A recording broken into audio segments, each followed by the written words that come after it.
Got my seeds in the ground, dirt on my hands. Sunshine's a partner, rain understands. Leaves reaching up and making demands. Green grows tall, it's a sweet embrace. Gold in the bottle, cold on my face. High hops and cold tops, that's how we roll.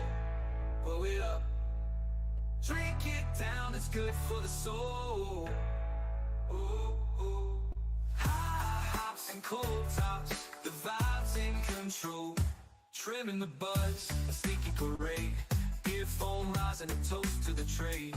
Life's a garden, man, don't let it fade. Green grows tall, it's a sweet embrace. Cold in the bottle, cold on my face. High hops and cold tops, that's how we roll. Roll it up, drink it down, it's good for the soul. Ooh, ooh. High hops and cold tops, the vibes in control.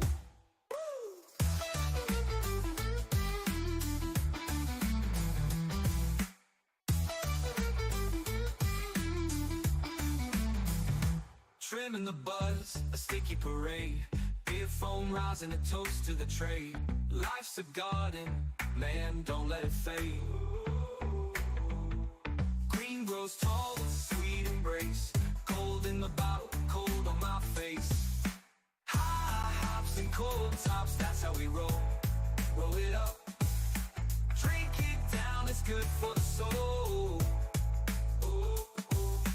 High hops and cold tops, the vibes in control.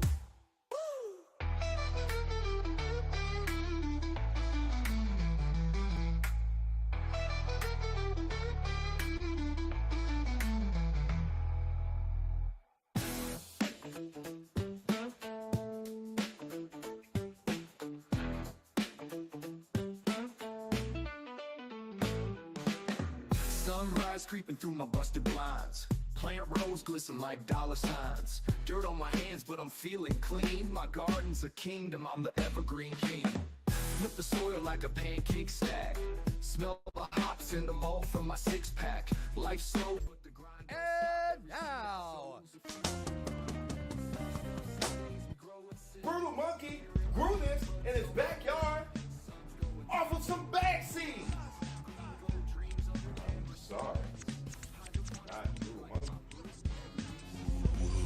Review, beer can in one hand, hose in the other. My plants are my kids, Mother Nature's their mother. Neighbors ask, man, what's that smell? I just laugh, that's success. Can't you tell? Cans clink, butts stink, that's the vibe. Sunday's a religion, and this is the tribe. The hops, the herb, the holy grail. This life's a story, we write it pale ale. Sip slow, grow fast, that's the code. Buds in the ground, dreams overload.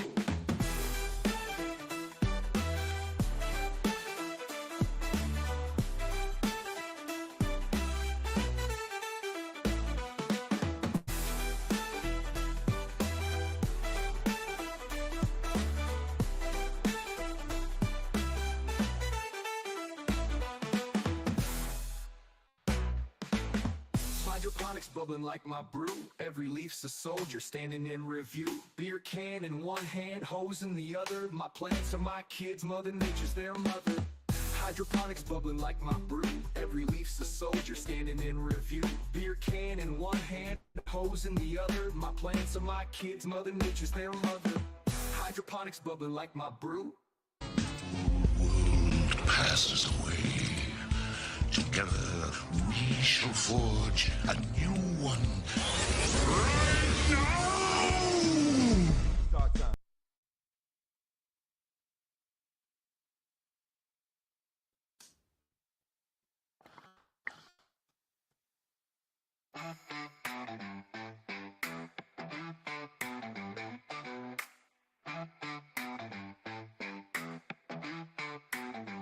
Got my seeds in the ground, dirt on my hands. Sunshine's a partner, rain understands. Leaves reaching up and making demands. Green grows tall, it's a sweet embrace. Gold in the bottle, cold on my face. High hops and cold tops, that's how we roll. Blow it up, drink it down, it's good for the soul. Ooh, ooh. High hops and cold tops, the vibes in control. Trimming the buds, a sneaky parade. Beer foam rising a toast to the trade. Life's a garden, man, don't let it fade. Green grows tall, it's a sweet embrace. Cold in the bottle, cold on my face. High hops and cold tops, that's how we roll. Roll it up, drink it down, it's good for the soul. Ooh, ooh. High hops and cold tops, the vibes in control.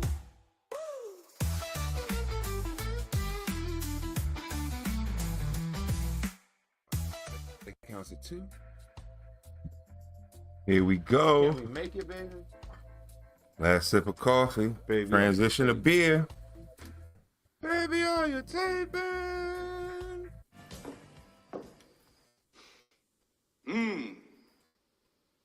Can you smell it? There's a life force in here tonight. I'm not gonna give you a light. I'm gonna show you the light. Baby.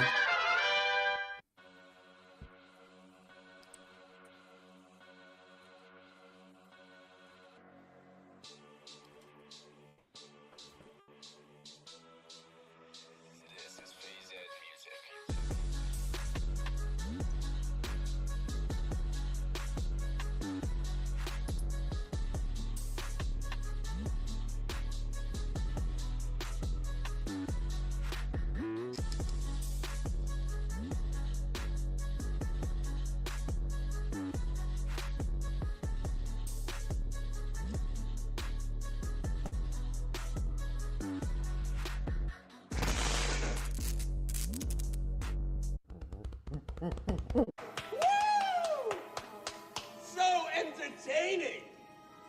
The cinematography, the editing techniques. Though I must say, the villain was a bit over the top.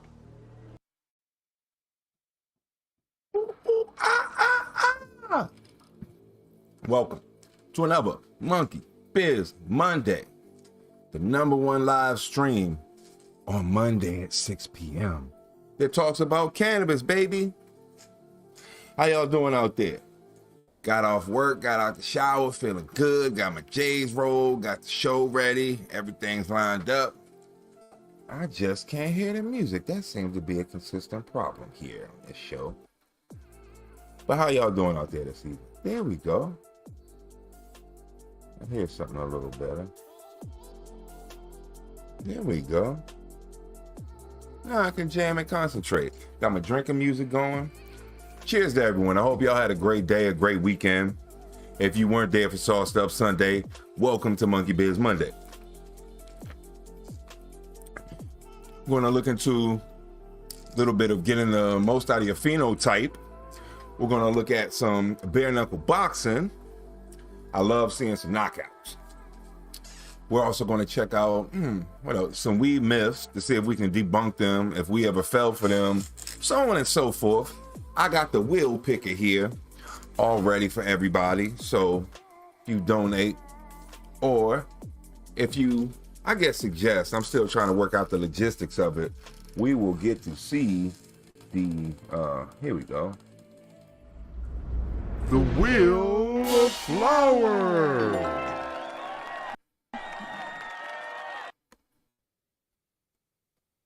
Oh yeah, I forgot I actually gotta put that on here so we can see a spin.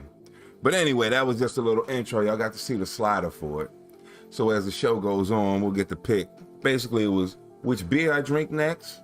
If I hit the bowl and have to take a hit of some hash. If I have to smoke one of the specialty J's that I have rolled for the show. Pew, pew, pew, pew, pew, pew. And I guess the fatty one. Pew. Besides all the other J's that I have already rolled just to keep me entertained. So I guess really just crack the beer. Everything is clear. We're all here. I just need to find my lighter, wherever that is. Oh, there we go. And we can go ahead and fire it up. So if you care to join me,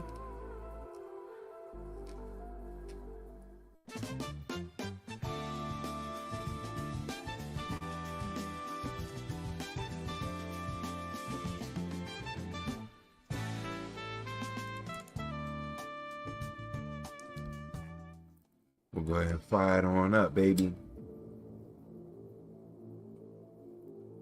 I love that jam. Got some Japanese funk from the 70s. I feel it already. So yeah, let's go ahead and get cracking. Go ahead and get to laughing. Let me go ahead and see what's up with the chat. Everybody. How you doing out there? Oh, I see you, Kick. How you doing? The YouTube is slowly trickling in. How y'all doing out there, everyone? I want to thank each and every one of you for being here with me today. Oh, yeah. Oh, yeah. You too, lady. Every one of y'all.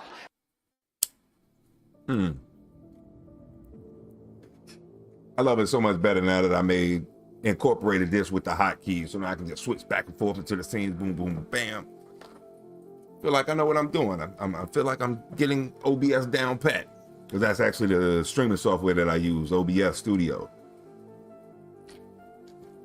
Tried Streamlabs, but I really struggle with it. So now that we fired it up, we got our minds right. We introed everybody, asked how everybody was doing, got to see how everybody was doing. I hope we got our beers cracked and our J's lit up. And we're gonna go into our next section.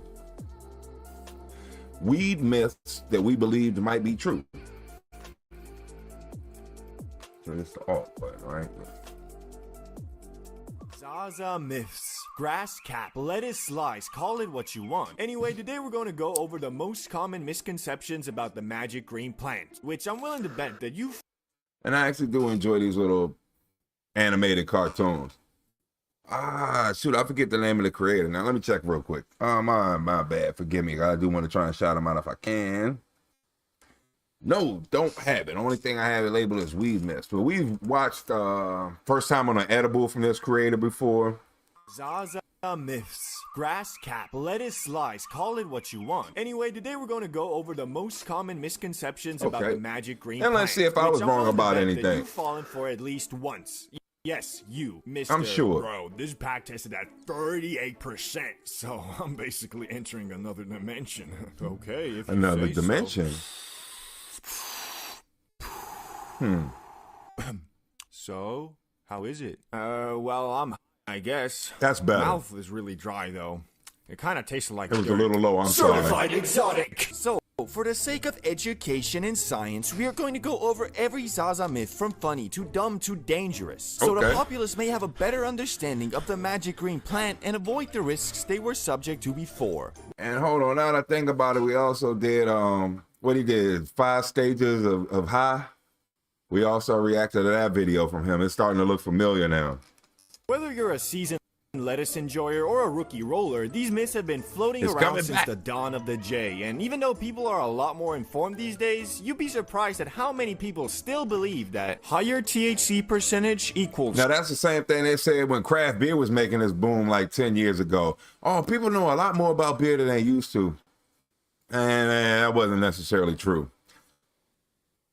Same thing I would say with cannabis. As much as I think there's people who are interested in it, dig deeper into it since more information is available, you still have the same normies who will listen to these myths. And they're not going and researching something to the levels that we are, the Cannabisians would be. Stronger high. This is probably the most common rookie mistake in the lettuce community. People walk into dispensaries like they're buying a protein shake. And what's the strongest thing you got? 35%? Give me that! Sure, percentage does play a role in how... Oh, at the price, hold on, let me turn this fan on real quick, my bad. To be quite honest with the price of, oh fuck, I fucked the camera up. My bad, damn it. I don't have the Cashapp up or nothing, or the body count. Come on, man. I gotta be with it. There we go. My bad. My bad. I must have bumped the table. Yeah, my wire's getting faulty. I gotta fix this. But because of the price of everything, at least where I'm at, the dispensary for, I guess, the premium is $60 an eighth. I guess if you're lucky, you can get it about $50, but I end up going to, the closer you get to Baltimore, the more dispensaries there are, and you get way better deals. So the place that I go to, literally, what is it? It's Flower Friday, I believe is what it is. And you can end up walking out of there with like 4 or 5 eighths for like $90, depending on what they had on sale that week. I guess what they're running low of and are just trying to get rid of basically is why they're able to sell it at a discounted rate to go from, say, $60 an eighth to like 30 to even $25 an eighth, depending. But I definitely have been in there watching people like, what's the strongest stuff you got? Yeah, ooh, I want some of that. Oh, you got moon rocks? Oh, okay, yeah, let me get that. And yeah, they'll come back and tell stories, and they're horror stories sometimes. What this one time, this older lady came in, I guess she was like in her 70s, and she was like the RSO she had bought. She did the one drop like the guy said and put it on her tongue, and she ended up going to the emergency room from like psychosis, I believe. She said she didn't want anything that strong ever again. Oh shoot, I hit the wrong key. My bad, I was trying to get the video pumped up. I turned myself off.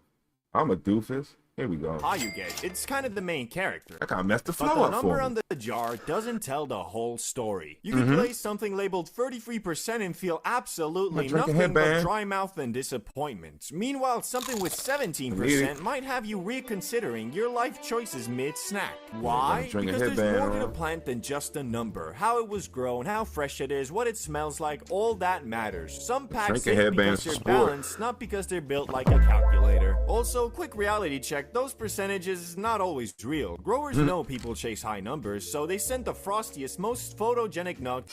Well, also, I think I think I did a report on it like 2 or 3 years ago with the Brutal Monkey News. And actually, I know in Maryland from the dispensary itself, the one I was just talking about, that, yeah, labs have been busted, boosting numbers up just because they want the business of the growers to keep coming back. You know, if you got something that you're thinking in your mind, you read the label and it says the high is 26%, and you come back with a 29% test result of THC percentage, like, holy shit, I must have really grew some great stuff, and oh, these some good, and it's false numbers. So it's more complicated than just sending the best buds to be examined. It's a whole chain of badness and corruption. To the lab. They don't send the potentially dry, crusty stuff you actually get in the jar. So what you're really buying is lab-tested optimism. Think of it like this. Well, wouldn't it also be, to be fair to what he's saying, like I do agree with him, but from what I understand, at least in California, it might take a year from the stuff to go from the farm to the shelf because it's got to pass through all the regulations and, I guess, sticker regulation, packaging regulation. Your farm is up to tax, whatever. Your license is up to snuff. So when they're testing the flower, they're getting it a lot more fresh than it would be. It's probably going to be at least another month after going from the lab in order to get into a dispensary. So that time drying out or degrading, basically, you have to account for that. It's not just they're sending the best buds to the lab and giving you the crap. It's just that it's probably takes 2-3 months before you even get to it. It's going to be deteriorated. You know, it's going to be a worse product at that point. Choosing based on percentage is like choosing music based on how loud it is. Just because it's I loud said, just off the doesn't mean lighter. it's She's good. Then struggling. again, if you have a favorite song and you play it louder, it's gonna hit better. If you get what I'm saying. Usually, you want something that doesn't just blast you. Well, You stop. want something that actually feels right. So yeah, the number matters a little to the extent that a 6% It should pack matter is a going lot. to be mellow and 15 to 25% is going to hit normal. But beyond, it's just marketing. So don't let it change. Why is this joint tripping out now? Am I dropping frames or something? No, I ain't dropping no frames. I've dropped 56 frames in a total of 14 minutes. That's great. That's less than a frame a second. I mean, a frame a minute, excuse me. Not done, bud. I'm spur my sleep.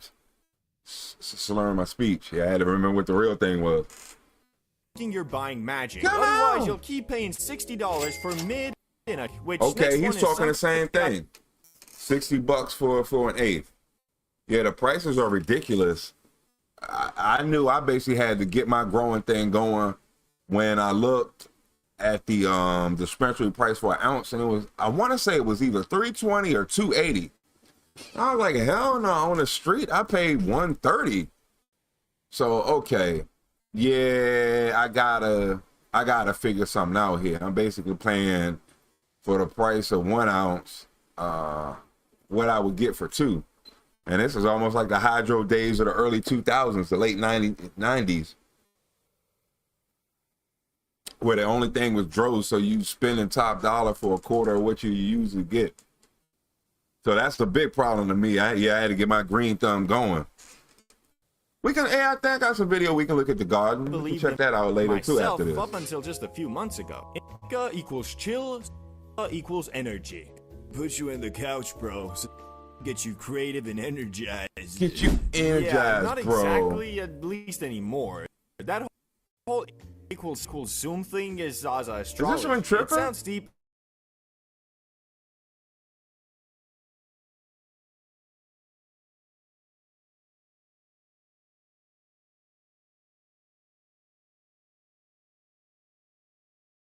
Now, after decades of crossbreeding, everything is basically a smoothie. You're not smoking a pure sativa, you're smoking some hybrid mutant with 6 parents and a confusing childhood. You might get an that it makes you vacuum your room at 3 a.m. or but it has you melted into the couch watching YouTube documentaries about ants. It's not about the label, it's about how your brain reacts to whatever is actually in the flower. Which is exactly where today's sponsor, 5C 10 milligram high potency gummies come in. The best part about 5's gummies are the huge variety of options you can choose from, boosting your mood and vibe whilst keeping you energized. 5 is a nice middle ground, allowing you to still stay productive whilst also chilling you out. And finally, my favorite, chill, which are best enjoyed when you're done with your day and just want to relax and unwind. And if you're like me and think that chill is what best suits your needs, then you're in luck, because 5 just released a new delicious flavor for that exact variant. Watermelon. And to make sure everyone gets an offer their newest flavor out, right now for a limited time, new customers are eligible to get a pack of watermelon gummies for free, and returning customers are not left out either, because by using my code CBD50 you can get 50% off whether you're new or returning. To be eligible, all you have to do is be at least 21, go to the pinned comments and check it out. Also, most of these strain labels are just marketing now. The same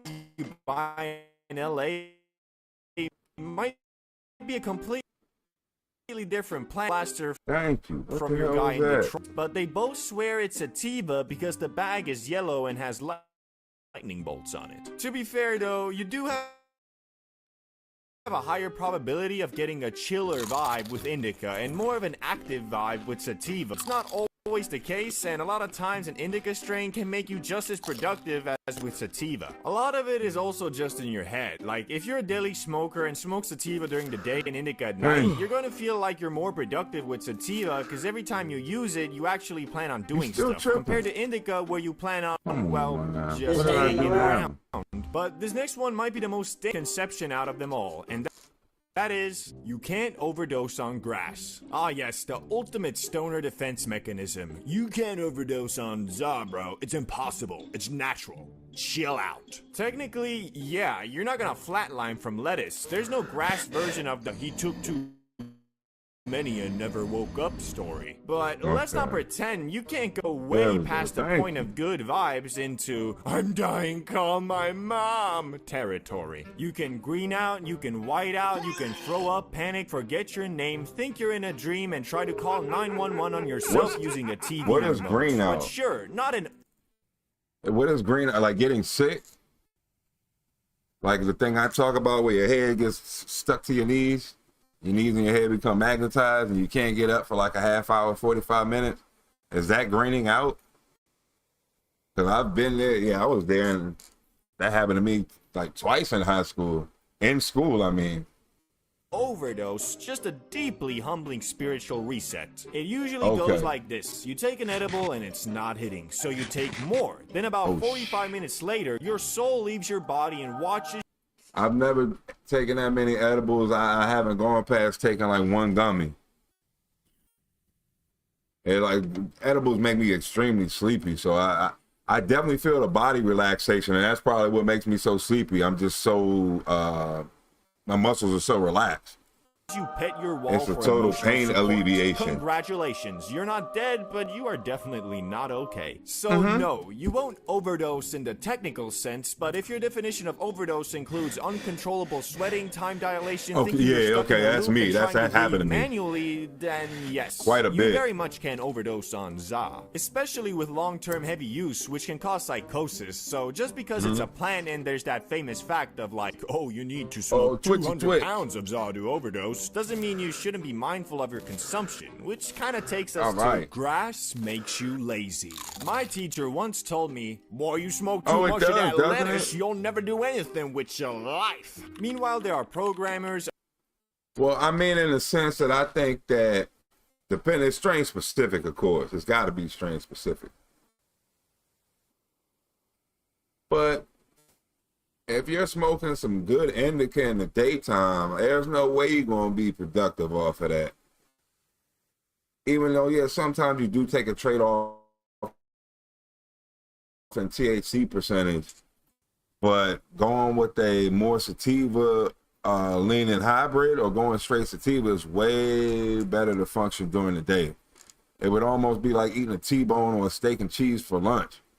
You're not going to be any good after that. And that would be the same thing as smoking some indica in the daytime, I would think. Same thing trying to go to sleep at night and smoking some sativa. Yeah, that's just going to be too racy. Your heart's going to be pumping too hard for you to like relax. So yeah, strain specific. I would have to, I think, disagree. Artists, chefs, and athletes out here doing their taxes will bake the Like it's strain specific. You can't really say that. off their mind on something called Damn. Purple monkey dirt nugs. Let's be clear. Purple Za monkey doesn't make dirt you nugs. lazy, you make you lazy. Oh man, I think I might have to make that a sticker. Purple monkey. What the fuck, nugs? Oh, I gotta go back and see it again. Purple monkey puff nugs. What the fuck was it?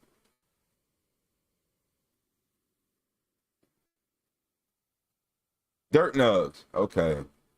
Purple monkey dirt nugs. Let's be clear. Za doesn't make you lazy, Purple monkey you dirt make you nugs. lazy. Grass just lowers the volume on your internal monologue enough for you to enjoy doing nothing. If you were already a couch potato before, sure, lettuce might just butter you up and Okay. serve you to the couch gods. But some people take a hit and immediately get the sudden urge to deep clean their bathroom or organize their sock drawer by emotional trauma. The truth is, how you react depends on your brain, your tolerance, and whether you just hit something calming or smoked a strain called Nightmare There we go. Jetpack. Also, not all laziness is bad. Sometimes the reason people seem lazy after smoking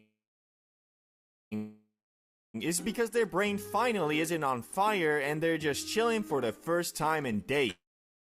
Yeah, That's not that would make laziness. sense. That's peace, baby.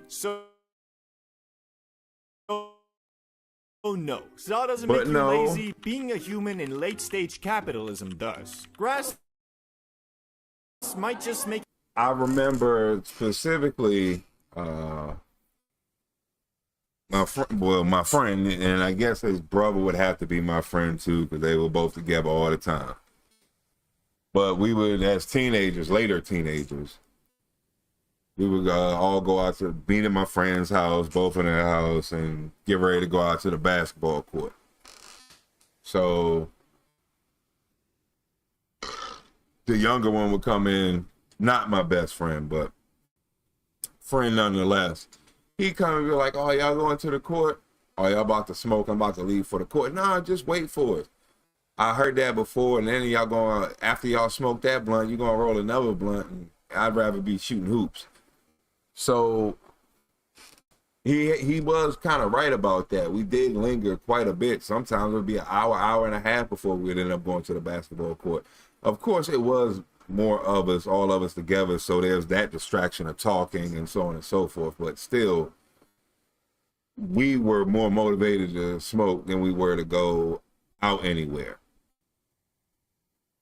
and go shoot some hoops. I guess, at least I know I was, get sweaty. I think that everybody kind of felt the same, just didn't want to say it. Get more comfortable to stop pretending you're okay with it. It's just a plant, so it's always safe. This one's popular with people who think putting a leaf emoji next to anything instantly makes it healthy. Bro, it's natural. It's from the earth. You can't get hurt by something nature made. Okay, cool. Okay. So are poison ivy, nightshade, and grizzly bears. Nature doesn't care about your advice. Nightshade grows in my garden. I think about using it as a pesticide every now and then.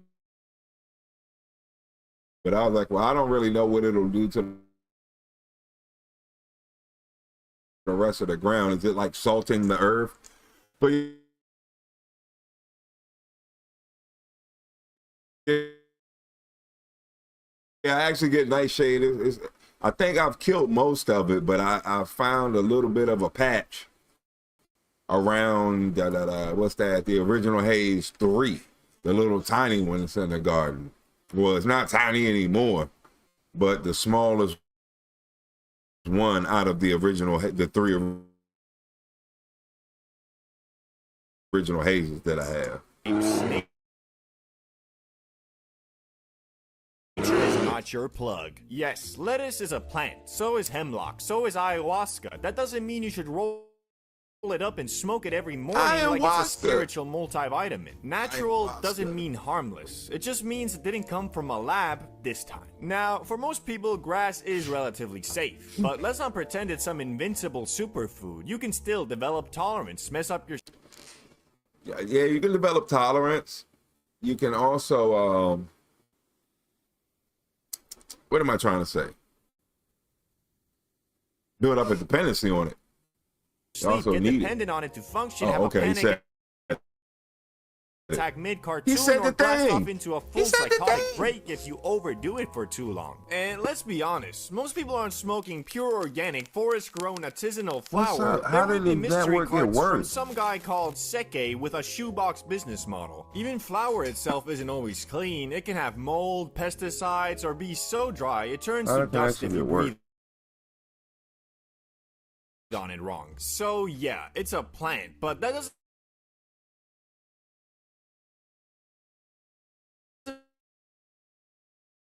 make it invincible, perfect, or immune to consequences. You could take a salad and turn it into a problem if you try.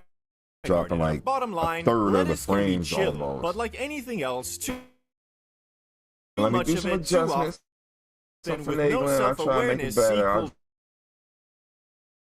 drop the problems. frame And rate saying down. it's Not the frame natural rate won't down. help you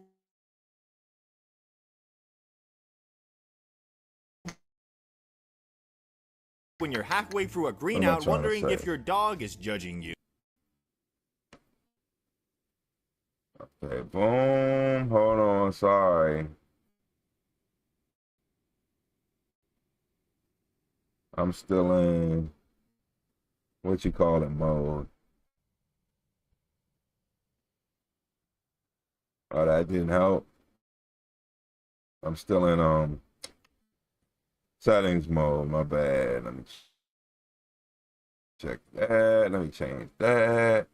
Now it'll do it. Okay, it wasn't trying to let me do it while I was stuck in that other room. I mean, other window that y'all couldn't see, so y'all was wondering what the hell I was doing. I tried to take it down a little bit to ease some of the pressure off the computer.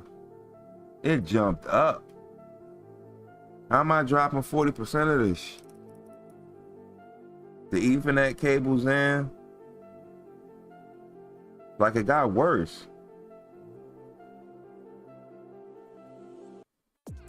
Okay, it's trying to drop. What am I doing wrong? It got up way too high. Yeah, my fault. Everything got up way too high up here. Okay, yeah, I was dropping like 40% of the frames. It's getting better. Somewhat getting better. Okay, at least I'm in the green. Yeah, sorry about that. Jesus Christ. Monday, I really seem to be struggling with the net. Sunday, I have 0 problems. I dropped 0 frames. This is steady dropping though, so I must have done something right with that. I was trying to stream at the max rate, so I had to take it down about 2,000, and that helped everything out. Let me go ahead and queue up the next video and everything. How y'all doing out there? What's up? Oh, Ganja Man, we back. How you doing?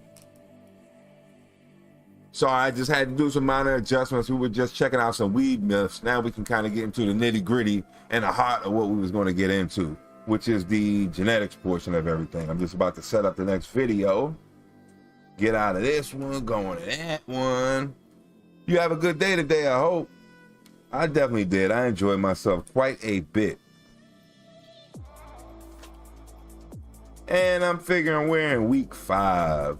So this actually will apply. Gave a little bit of the funny or the humor in the beginning. Now we're going to get into the learning part of everything. And this is late flowering tips. Oh my God, I knew I was going to have to reframe that. Thank goodness I checked it out first. Take a little bit. Okay, here, get that a little better. Now we in frame. Everything is good. I hope you fired everything up, Mr. Ganja Man. You had a great day. Cheers. I almost forgot the cheers part. And let's go ahead and get into the late flower portion. Let's not delay the show.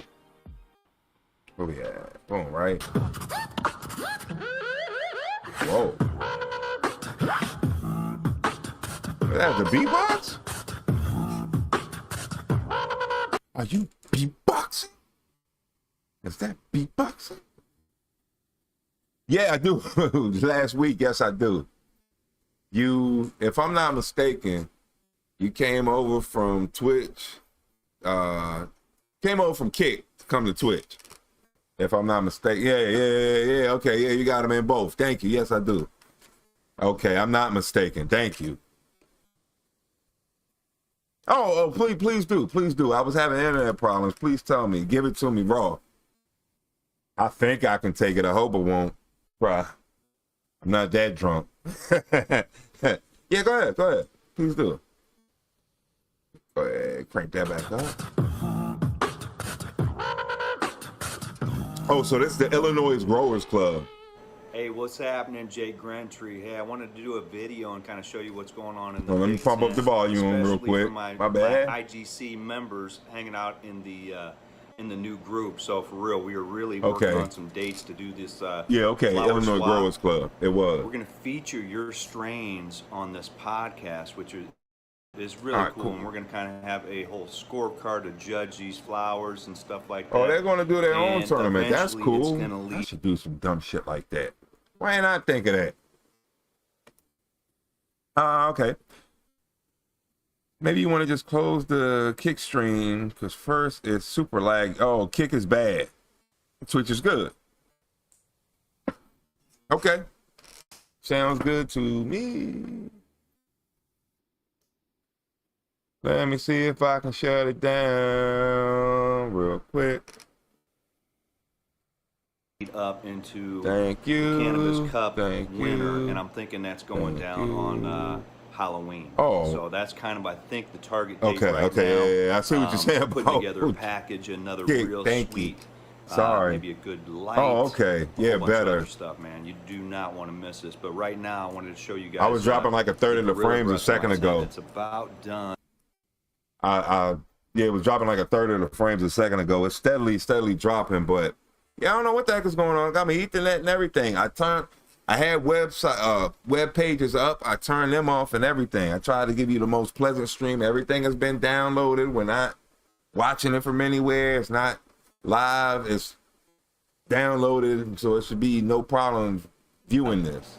And dude, I mean, pictures cannot show you how quality this is. And you know, I'm not saying this has to do with the light. There you go. That's better. I can hear it a little better at the very end, but this is pushing real hard at the end, and is just coated with crystals. So let me just show you what I'm working with. what I got going Thank on. yeah, I was about to say, you know what? I forgot to say thank you. You're absolutely right. And thank you for putting up with this crap. Okay. I've got pretty much a mother plant that was in the middle Thank that you. I've flowered out. I've got a just a beast of a gorilla breath coming on over here. I'm streaming through Rumble Studios. Rumble Studios is like the main pull, and they stream to everybody else. Like the pull is on them after that. That's how I'm streaming to YouTube, Twitch, and Kick. So I'm guessing whatever they're sending priority to. I watch Keno Casino on Kick on Mondays, and that's like a bad day for them. They always seem to have technical difficulties. I don't know if that's the maintenance day for Kick. They say that on the show. I don't know if that's really true, but that could possibly be what's going on, along with my laptop being sucky. Oh, I forgot to press play. Then I've got another gorilla breath here. We seem to have a little bit of an thank you. issue I getting appreciate it. started. So for some reason, it just did not have the push like this one did. Thank you. Thank you. Anyway, the upgrade to the 10. I've got this LED light in here, and it's pushing full black. I'm working on the new computer thing. Trust me. I'm trying to get better so I can get good enough to entertain enough people to when I get donations that can go alongside my paycheck to buy a Meta PC. On this, And I'm gonna put the Meta PC up there so it'll glow. But these buds are just about done, and you know these picks just don't do it justice on how crystally these flowers are. And No, I have not. on how big This and week I heavy actually. they are. No, I haven't. I'm sorry. No, I haven't. I still have the site up. I have, what the heck is it? The car one queued up. What the fuck? It starts with an M. I forget the name of that one. The one that took 7 years. I showed my wife the trailer and everything. She was like, damn. Like, yeah, I gotta see it. I gotta see it. I did not. I've been working with a manager this week, a kick manager. Like someone was gonna help me with Kick and Twitch to get bigger. So that's where all my time really has gone. I didn't have time to sit down and really enjoy it the way I wanted. This ride is. Yeah, it's I'll get into it after this. Okay. Sorry. Let me just too. zoom out just to give you an idea. I what should this have and thing I is did going to not. Produce.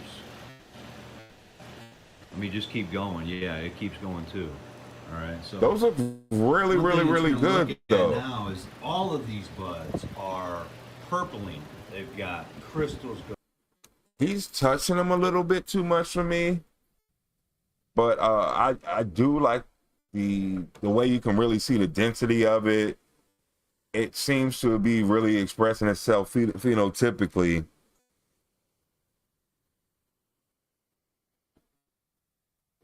Yes.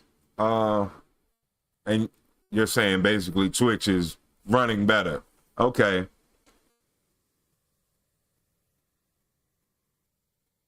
"12 years. Well, even worse, this is a laptop. So I know I suck.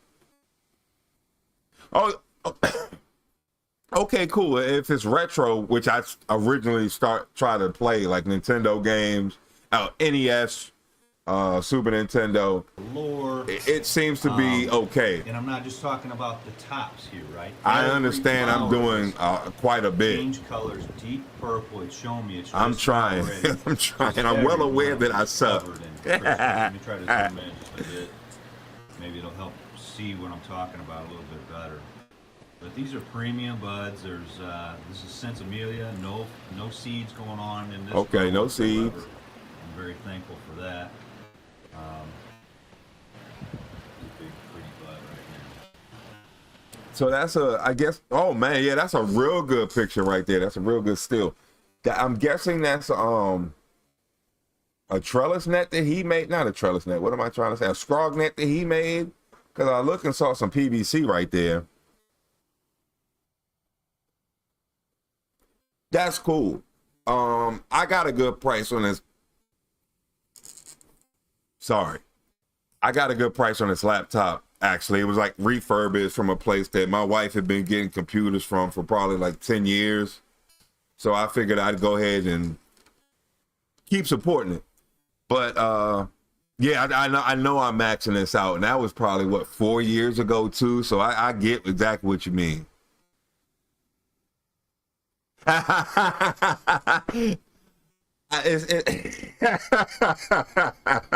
It's not mad. I'm just like mesmerized and like I'm trying to turn my eyes into a microscope. The density of this is real good though, I guess. It's so hold on. Jealousy is this shouldn't be you, it should be me. Envy is I wish that was me. Yeah, so I guess that's envy. Yeah, not mad, but envy. Life like this, you gotta be careful. I'm pushing this to the very end to get my trichomes to turn amber. I want Flip, how you doing? That's when I really get tons of released terpenes from, CBN, CBD. All these things start converting. And Okay. So yeah, it does look like a homemade scrog net. He made his own little PVC net. He did a good job. It looks good. Very well balanced cannabis plant. You can see how there's CBN, CBD. off to the Yeah, it looks like he's getting. I guess CBG is another one. I don't know much about it. I just know what they are. But those look really, really good. The up closes on them, especially, you can see much detail. Now you can play anything. Even games supposed to be on PS5. Really? On PS5. Nice.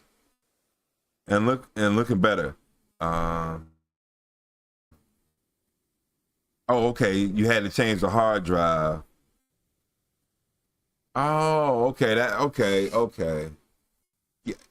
I just really need to get a PC. It's a lot more memory. It runs a lot smoother. Like I need a better processor.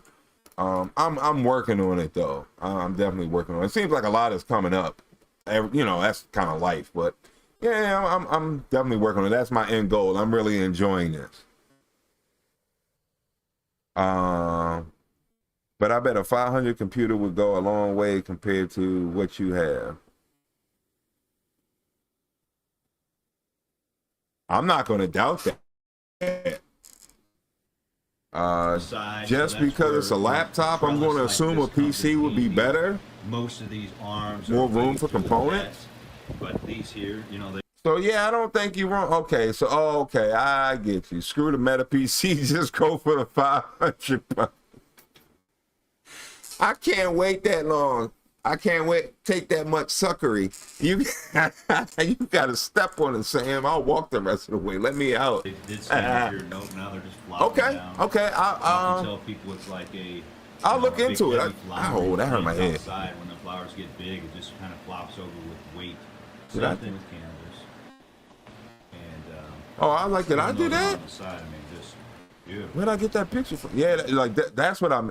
Shit. So I'm kind of letting this. I probably let it a bad spot. It probably needs some water, and I don't think I'm going to give it to it. Last few days, I like to really stress them out, and that's really what it looks like, that they're really dried out. So that would make sense. The pot looks pretty dry, so it's just water probably on the lower third of it. Stressing them out, meaning. No shit, I ain't the wrong button. I'm not going to give them the water that they're used to. That's dumb. They're like, hold up, where's that water at? Well, they don't get it, and they go, okay, I need to protect myself. I'm going to do another quick layer of THC. I think the reason they're looking so brown is because it's the last week of it, he said, and he hasn't been giving it water. It's kind of just a last-minute push to do it. And I also like to harvest when the plant is.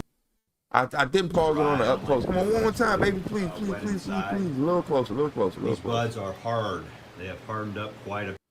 That's what it really looks like to me. It does look quite brown. I guess it could be the light. But yeah, just how dry it is really what's impressing me. Okay,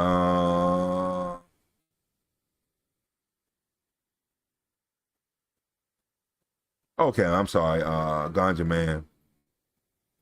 I mean, I had an old time physical hole. Okay. Now you have SSD. The difference is crazy. Of course, a good GPU and CPU are needed as well. like, yes, graphics card and all that. Yeah. I do need. It's so much intricacies, but I am shopping. I don't feel like I'm saving and shopping around, size, looking for it. During the drying process of this plant. And guesstimate, I'm gonna guess. I wanted to make sure I liked it before I really invested, I guess. I don't know what I'm doing. I don't know what the holdup is. 12 ounces of premium flower grown at home. Dang. Minimal cost. A wicking planter basket kit. Set up, plug and play, $100. 10 ounces. Let me just reiterate again, you know. I thought he said 12, but he said 10. Oh, okay. Nug, dried. That costs $60 at the dispensary. If you're recreational, you're getting taxed maybe 80. Man, I can't watch this. Your mouth is watering. 10 ounces. Oh, he did put the price up there. That's cool. I'm just trying to make it real clear to people out there that are spending their hard-earned money. Well, I think he's about to harvest in like a couple days. Dude, it is putting just fake it to me. I know it's like the greed of dispensaries taxing so hard. This is when I saw the pot. Okay, I think we're done with this actually, because now he's giving his pitch on why you should grow your own. It seemed like, and it's only like 3 more minutes left, and I'm sure that's what it's going to be. But yeah, once I saw the pot dirt, I was like, damn. Okay, I expected the leaves to be more than yellow. I thought they'd be withered and brown, like you were saying. Flip. I thought they'd be brown. Okay. You were at your mom's and was going to take some of your new weed, but she said, try this, and found an old jar that's like 5 years old. Wow. How was it? Because that's like the threshold, I think. Like, at least that's what studies say.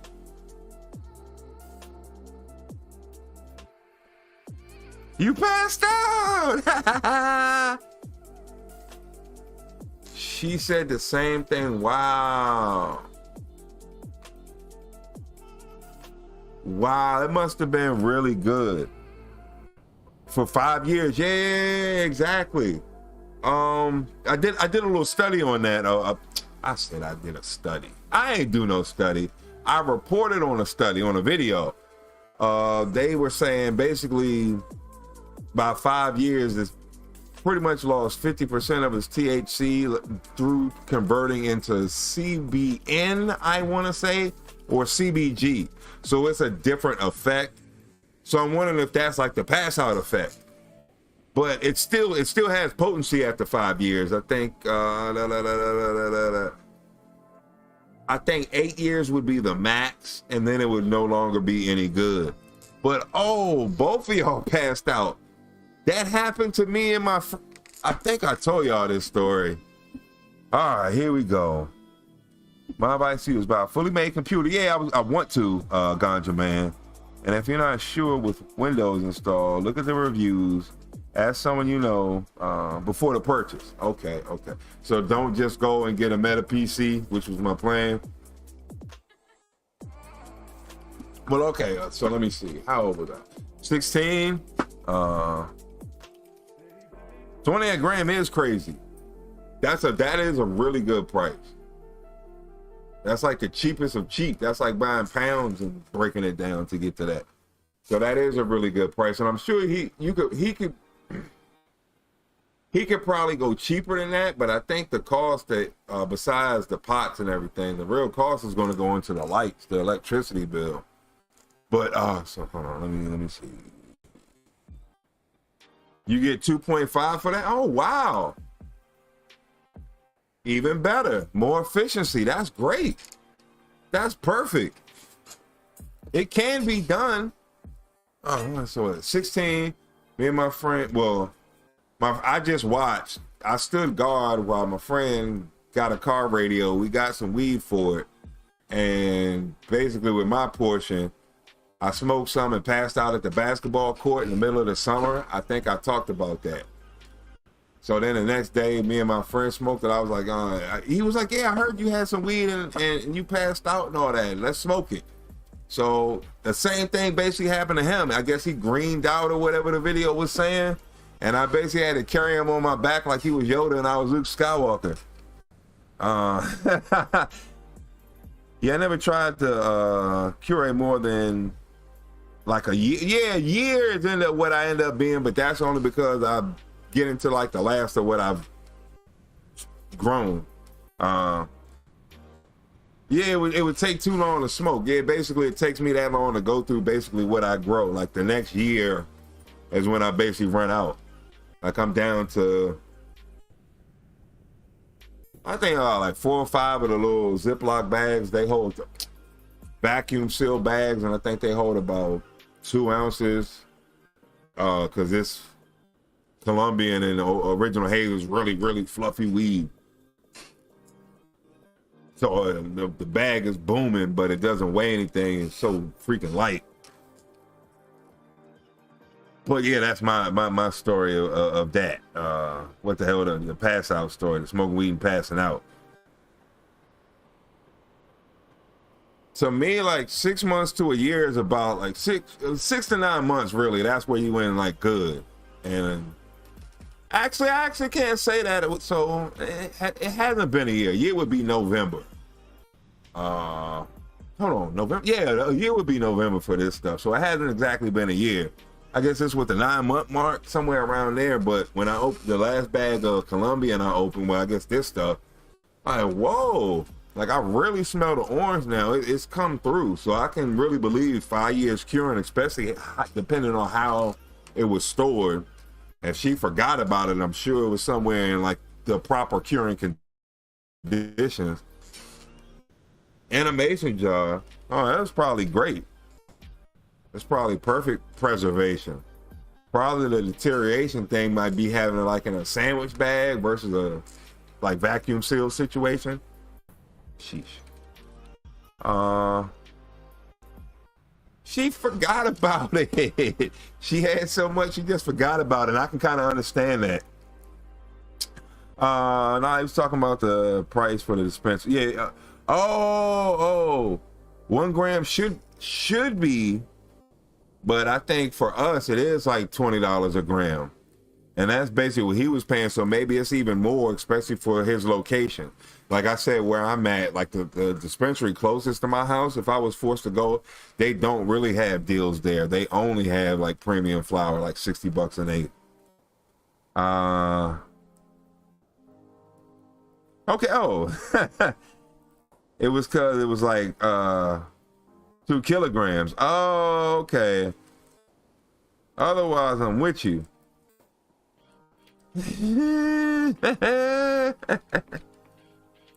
it's very expensive. Growing is a lot cheaper, and it's also more than just growing and stuff. It's really the art of it, how you want to grow, the amendments you put on it, what you do to the soil, what you choose to grow in, what kind of straining techniques you put on, what strains you get. It's a lot of fun to grow. And also, I guess, cheat the system. What was the thing? Father and son walked into the store and they were like, let's steal these candy bars. And they walked out. No, hold on. A father and son walked into the store and the father was like, let's steal these candy bars. The son was like, no, I'm gonna pay for mine. So the father stole his, the son walked out, they both started eating, and the father asked, which one tastes better? And the son was like, I don't know, mine, because it's free. So I guess there's also that factor, the placebo of it's free, so it is better. Yeah, I agree. After about 3 weeks, it's like smokable. 2 to 3 months, and it's like, all right, this is what I associated with what I was going to get when I harvested. I think about 6 to 9 months, it's like, yeah, it really locked in and good. And probably about a year, after a year, it's not going to change much more than what it is at that point. Like, it's just preservation at this point, probably no longer really curing at this point. That's not the process. That what is aging, that's what they say, it becomes aging at that point. Yeah, glass. Yeah, I'm sure. Because especially with the like air fluctuation, it basically sealed itself, so it was stuck in a vacuum. So there's no telling how much, even though it is on a calendar 5 years old, wear and tear wise, it might only be 2 years old or 18 months old or something, you know, because it's in a vacuum, it's not aging. Oxygen is what destroys everything, and if you can just get rid of oxygen, then things can be preserved. So, oh man, that's a real success story. My mom found some weed. Hold on. Let me get this right. You were gonna bring your mom some new stuff. I'm gonna show my mom. Halt. Guess what I found, son? You smoked and I passed out, splash water and you woke you up. The same thing happened to me yesterday. What a story, man. That was good. That was really good. I'm entertained. Let me see. Okay, let me cue up the next video. I got sidetracked. I'm so sorry, y'all. Talking about the computer, which I know I need help with, and then listening to that success story. My goodness. Okay, the frames are getting better, at least. At least I'm in half of losing of what I was before, so I'm guessing it's steady going down. Did we see the late flowering tips? Oh yeah, we did. We just watched it. Captain Dummy. Captain Dummy. Oh, I'm gonna say that. I got something super funny. Okay. I did want to show this earlier. This was supposed to take place before we watched the late flowering video. My dumb butt. Yeah, gotta reframe a little bit. Give me 1 second. There we go. Nice. Is that beer? Holy crap. Now, I really like that video. The video is using molasses in the garden. And I believe they're going to go through all the different variations of sugars that you can apply into your garden. Could be wrong, but the thumbnail leads me to believe that. The thing about using molasses is, yes, it does cause bacteria to multiply and give you a much more abundance of bacteria and microbes in the soil. Therefore, breaking more things down for the soil to feed on. But once you start to incorporate that many bacteria, you're going to need a lot of things for them to eat, or they're going to die off extremely fast. Typically, a bacteria or a microbe only lives about 2 weeks. It can be extended depending on the conditions. But I think once you start to apply molasses, you're stuck in a constant loop of having to reapply it. Even if it is in weaker amounts, every time you apply it from the initial application, you dilute it a little bit more. I still think you're stuck in that loop basically until harvest. I've definitely done it before though. I'll say that. Hold on. Okay, boom. Yeah, I've definitely done that. Wrong one? No, not you, fool. Welcome, fellow enthusiasts. Today, we're diving into the science of adding sugars to cannabis plants. Well, fellow Cannabisians, now fellow enthusiasts. Get it right, chump. From molasses and corn syrup to honey, we'll explore how these sugars can boost microbial activity, enhance nutrient uptake, and ultimately lead to healthier, more productive plants. But before we begin, please don't forget to click the like and subscribe buttons and hit the bell icon to stay updated with our latest videos. Also, please remember that this is an educational video and therefore all information provided is for informational purposes only. Let's dive into the sweet details. The practice of adding sugars to cannabis plants is a relatively recent development within the broader context of horticulture. Are you all aware of the bricks method of checking the health of your plant? Bricks is something that comes from checking the sugar content. It's something they use with beer. The concept with beer is basically you take grain, drain all the sugar from it, and then you separate the grain away and you just boil the sugar water part left over And that's basically what becomes beer. You add hops to it to bitter that sweetness a little bit. Throw some yeast in it, let it ferment for a few weeks or a few months, depending on the style of beer. And then voila, you've converted all that sugar and alcohol. Well, you count the sugar content, which will tell you what the beginning sugar content is, should tell you what the end sugar content is, depending on the yeast that you use.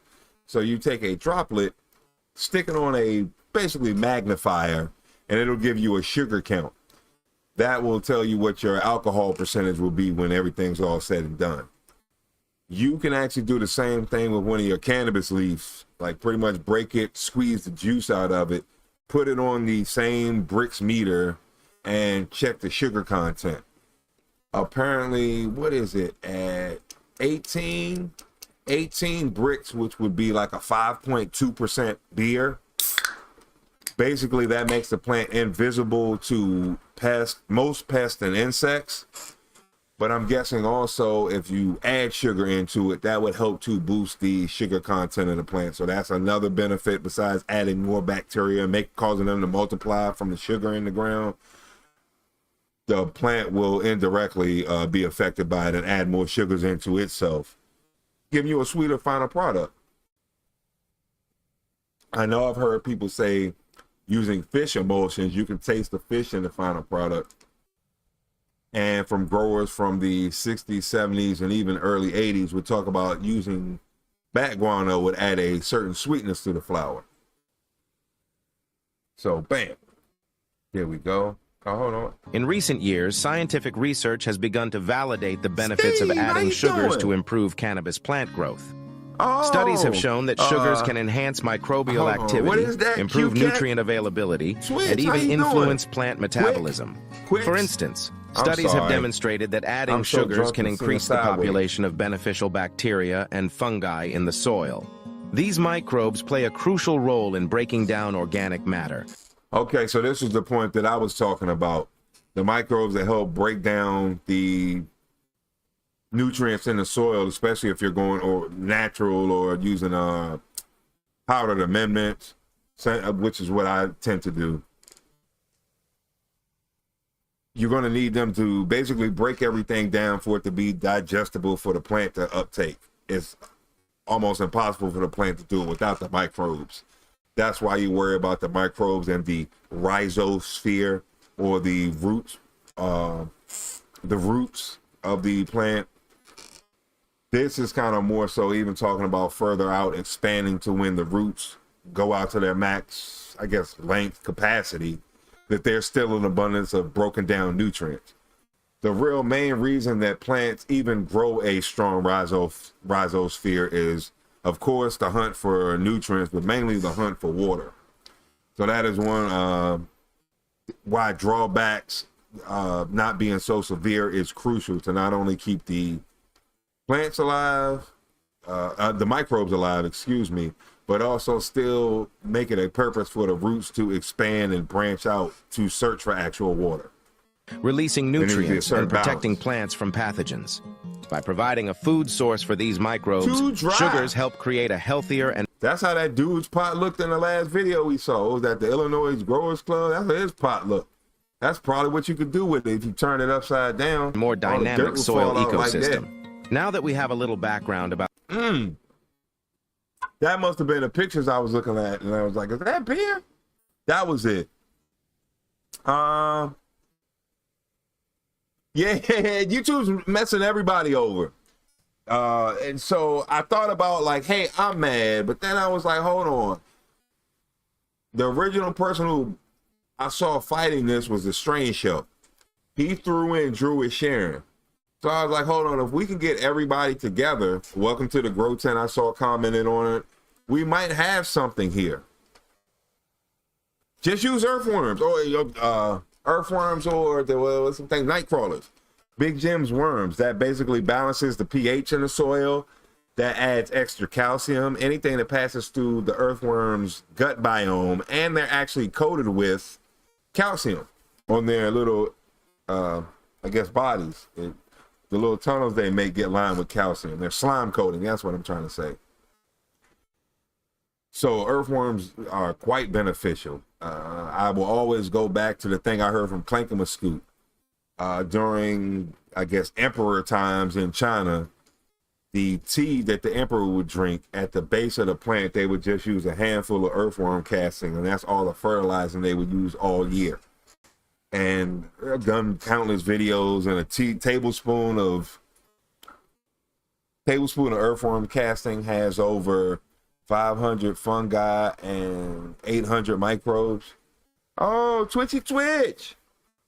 Ow. Arispa egg, okay. And oh, thank you very, very, very much. Hit you up on Discord. Okay, I definitely will. Basically, I keep the chat up, and after the stream, that's when I add everybody, because I'm nervous trying to control everything and run button 1, button 2, camera 1, camera 2, talk to the chat. But I definitely will. Thank you. Thank you for joining. Thank you for coming in. I really appreciate it. And cheers. The symbiotic relationship between sugar. I'm glad everybody in here appreciates growing cannabis. Thank you very much. Sugars and cannabis plants. Light it up to that. Let's jump into understanding the roles. Damn, that looks good. A nice little clone. Different types of sugars play in promoting plant growth, bud aroma, and cannabis leaf development. Molasses, corn syrup, and honey are 3 commonly used sugars during the cultivation process. Now, I'm surprised he didn't throw brown sugar in there, but I guess they're going for like liquid forms of sugar, is what those 3 seem to have in common, to me at least.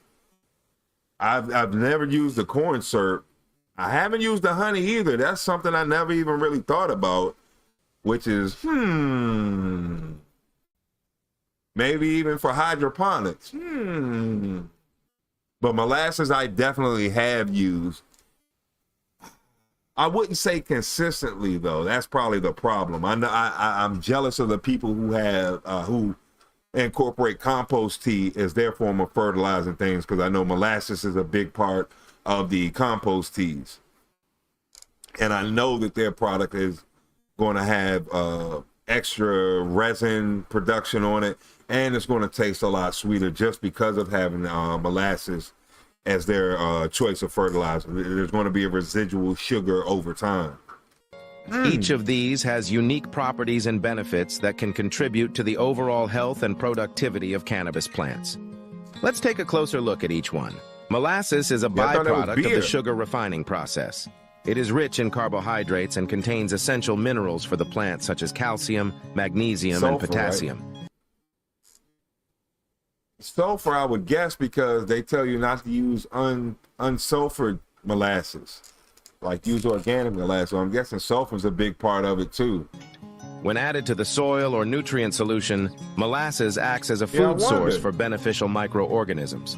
These microbes, in turn, help break down organic matter, making nutrients more accessible to the plants. Oh, they eat Using the breed. molasses Okay. can improve soil structure and fertility, fostering a more robust root system.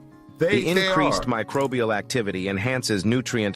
They are easy to breed. I have a little vermicompost bin, worm bin, or whatever. They are very easy to breed, and they are very beneficial. They multiply quite a bit. Those little tiny little orange balls or yellow balls, whatever. That's a little eggs, and there's so many. I've seen them in so many different stages. It's really crazy, but they are so beneficial to the soil. Availability, promoting healthier and more vigorous growth.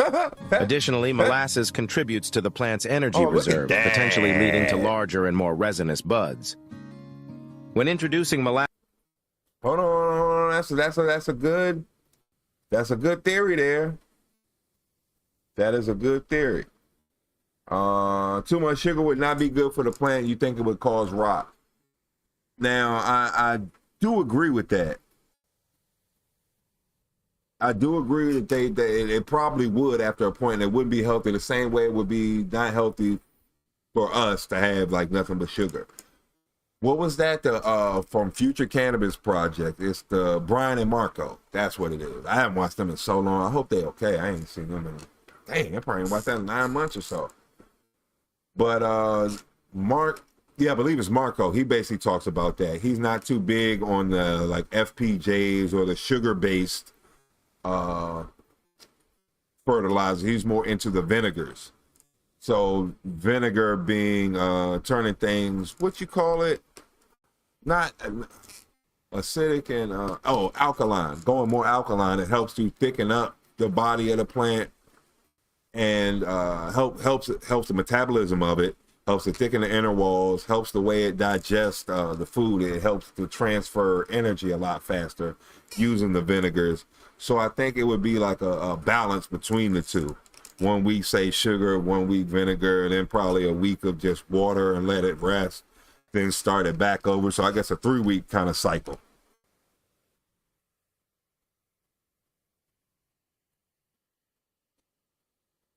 A short film, okay, yes. I'll take it. I would love to see it. I was saying, I don't know, I saw you join the left or whatever. That it would probably be decent to do a 3-week kind of regimen if you're going to use the sugar. I would go vinegar the next week, and then I would go water only the 3rd week, and then I would start back up with the sugar again, then the vinegar, then the water, if I was to incorporate it. But I'm really more satisfied with the brown rice vinegar and lactobacillus JLF kind of combination I have going on. Passes to the growing process, the cultivator will mix 1 to 2 tablespoons per gallon of water and apply it during the flowering. I guess a better form of sugar. I mean, I know molasses is a better form of sugar than, I guess, like grain sugar or whatever, but the JLF, I use a Jadam liquid fertilizer, and that's basically adding weeds into a bucket of water. So I know that whatever you pick, you can pretty much use, and you'll get the hormones and essential oils, and there's a sweetness to it. It has like a sweet kind of smell to it, even though it stinks all as well. But I'm thinking that's, I guess, like a sucrose sugar more than a glucose sugar, let's just say, you know, to kind of put it in sugar in a different form. And I think it's a more healthier sugar for it. I guess, what's the stuff? Stevia. Like, that's supposed to be better for you than cane sugar. So that would be the form of sugar I would use if I wanted to go a sweet route. But I try and tend to keep it as natural as possible, I guess. Like natural farming and Jadam is as far as I'll go as far as preparing something. But besides that, I just try and replicate nature and just use in-place compost and things like that. Stage, typically once Maybe a week. I'm just a dummy. It's important that they are using unsulfured molasses, as sulfur can harm beneficial microbes. The grower will then flush the plants with plain water towards the end of the flowering stage to avoid any potential residue affecting the taste. True, okay. Then, okay, now you're getting into something. I would agree with you. At that point, you might almost make the soil toxic, because we were talking about incorporating worms earlier. And I was thinking, yeah, I would think over time, if the plant doesn't get sick, I'm sure the other things are eventually going to get sick of having too much sugar in the soil. And that's what I was thinking about. Maybe not just the microbes to worry about, but the other, with the nematodes and all, and earthworms and all the other stuff that's in the soil food web, which I consider, which is super beneficial too. I actually saw the real results of it this year. I don't know if it was always happening or I just ain't noticing this year, but oh my goodness, nature took care of itself this year like no other.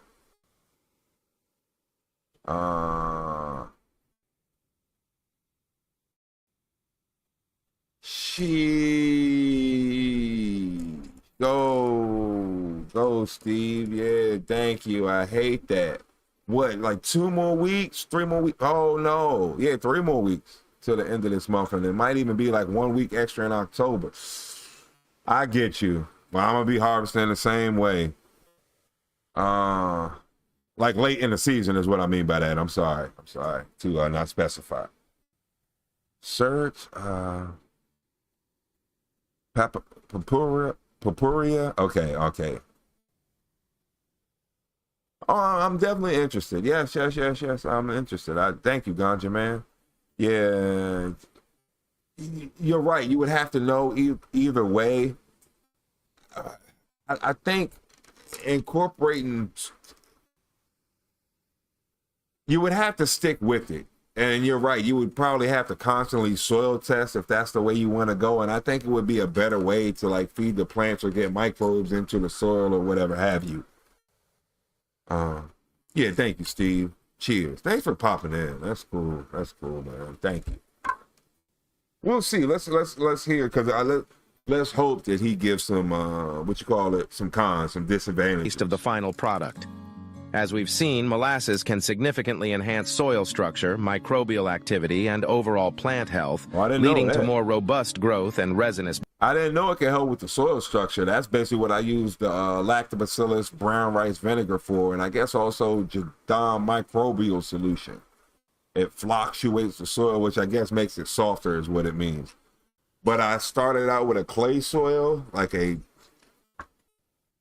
when the soil dries, it's like this color orange. It looks worse in the light. It's darker to me out of the light, but it's a little bit darker than that. But now the soil it's not that black. That's a lie. I don't want to over exaggerate. Okay, good. I got some coffee. It's like coffee color. A little darker than that. So I guess both of them are a little bit darker, but that's a good enough example. And that's from just using the Jadam microbial solution. I haven't tilled since I did my initial, trying to break the ground out, the first plant that I planted, and the amendments that I put in it. But since then, everything has been surface level tending to it.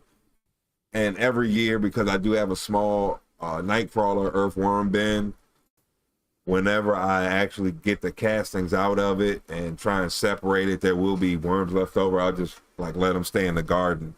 And they have actually continued to stay, and that seems to have converted the rest of the garden everywhere else.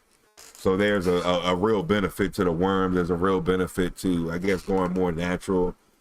But keeping microbes in the soil is the name of the game. Buds. Now, let's shift our focus to another sugar option that offers its own unique benefits: corn syrup.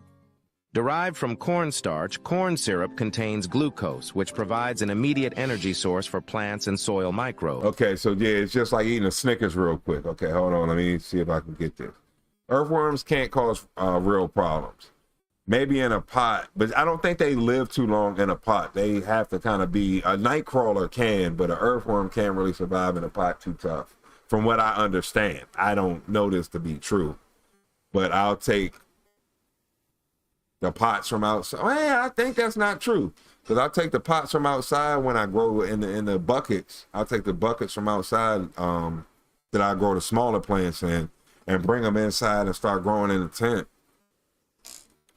Chop, put a new plant in, and it'll be earthworms in there. So yeah, I know that's not necessarily true. Yeah, and if they rain, or I also take I guess pieces of wood, leftover branch from a harvest, and I'll stake it into the ground. Anytime I do anything to the ground or try and pull up Jerusalem artichoke or potato, yeah, worms will be all over the place. But one side of it, I guess, is the garage, so they can't really escape through all of that, 6 feet of cement. Well, it makes it much tougher, I should say. They go back down, mix in your soil. Yeah, so they come up to eat, too. I think earthworms basically will eat in the soil. They, eat through the soil. Shouldn't say eat, because they don't digest anything from what I understand. But earthworms eat through the soil, and nightcrawlers basically eat above the soil. So whatever's laying up there is what they get. If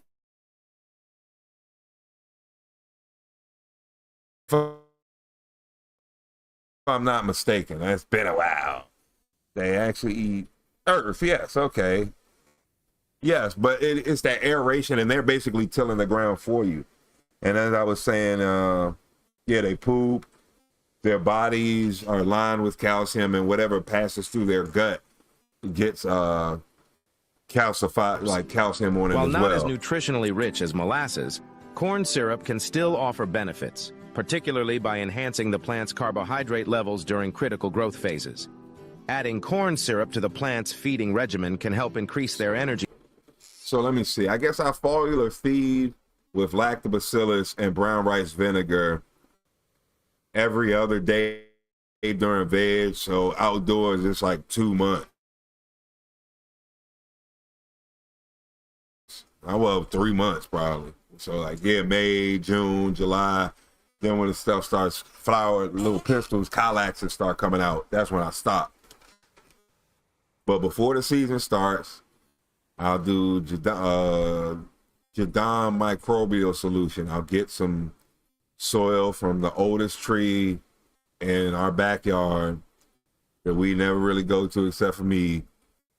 Grab a handful of that dirt, grab a handful of potatoes in equal portions, put that in the rainwater collection crap that I have, let that sit. Once it starts foaming up, you can dilute that 5-gallon bucket into really 50 gallons if you want to go weak. But I usually go about dilute it to 20-gallon solution. Put those microbes into the ground. They're indigenous. Used to being in that environment, on that soil, blah, blah, blah. But I do that in the beginning. I actually need to do it now before I harvest. Like it's about to be 2 weeks before harvest. I need to do it again. But that's really the only things I really do now. And I noticed the soil, like there was a point where a shovel would have a rough time going through it. Now I can literally probably pick the dirt up with my hands, no problem on any spot. So that's due to like the natural farming. The worms, definitely. I know they did all the real work. And the soil food web, that really helps. Levels, which in turn will support more robust growth and development. This can be especially beneficial during the flowering stage when the plant's energy demands are at their peak. The glucose in corn syrup can also stimulate microbial activity, promoting a healthier rhizosphere.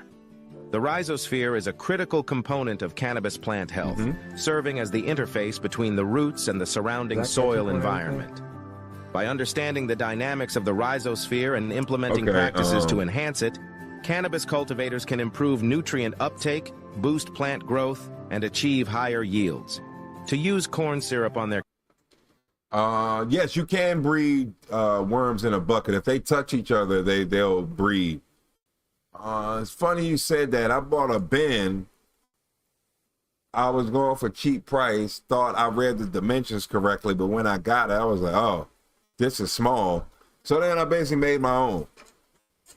So yes, literally like you said, a bucket. Yes, it's in buckets. And I've seemed to have no problems. I guess I actually have 2 bins because I still kept the one I used originally. But just the juice of that, really, I'll mix that in every so often. The earthworm juice, casting juice or whatever, that's very beneficial. But it doesn't really take much. It's not, sorry.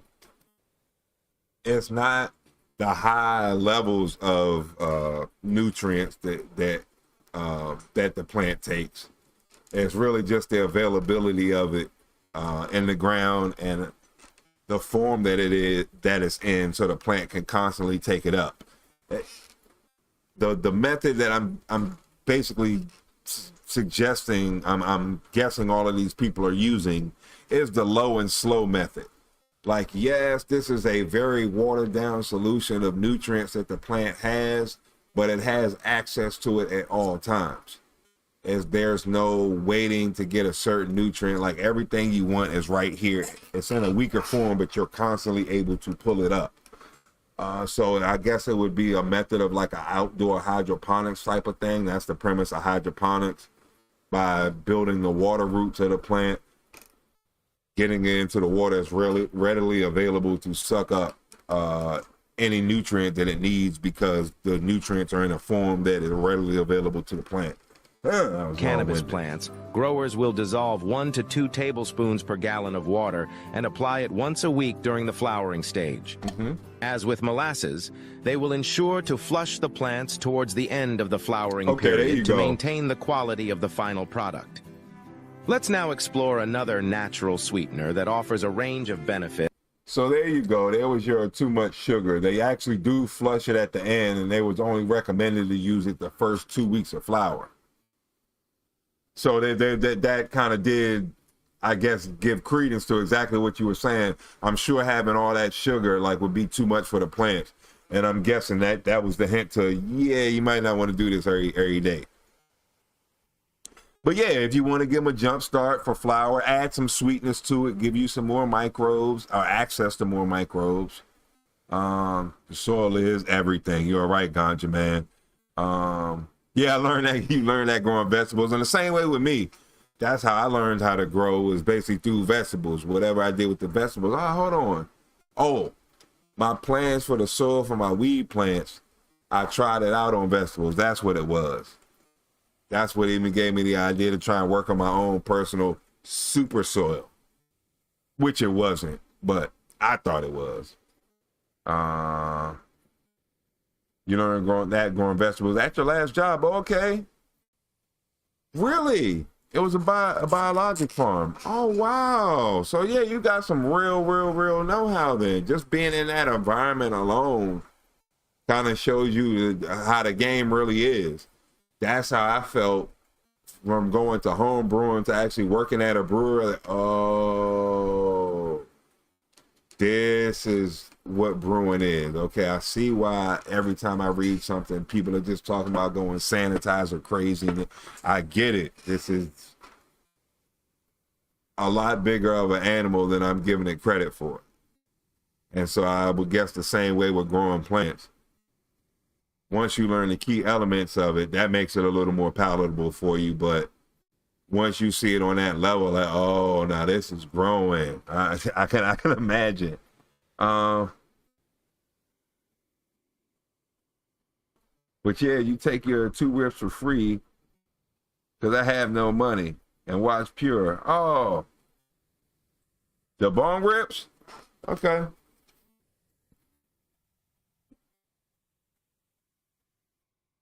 That's fair.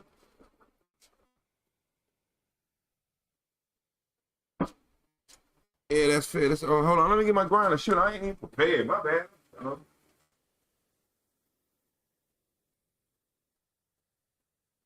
I talked all that trash.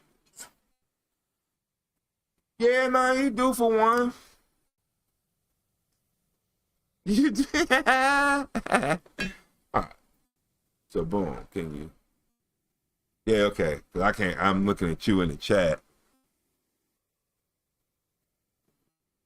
Yeah, basically, I guess. Yeah, you're right. To classify it as a jump start is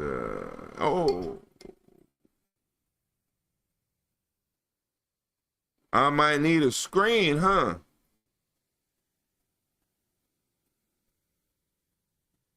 All right, loading up. Ah!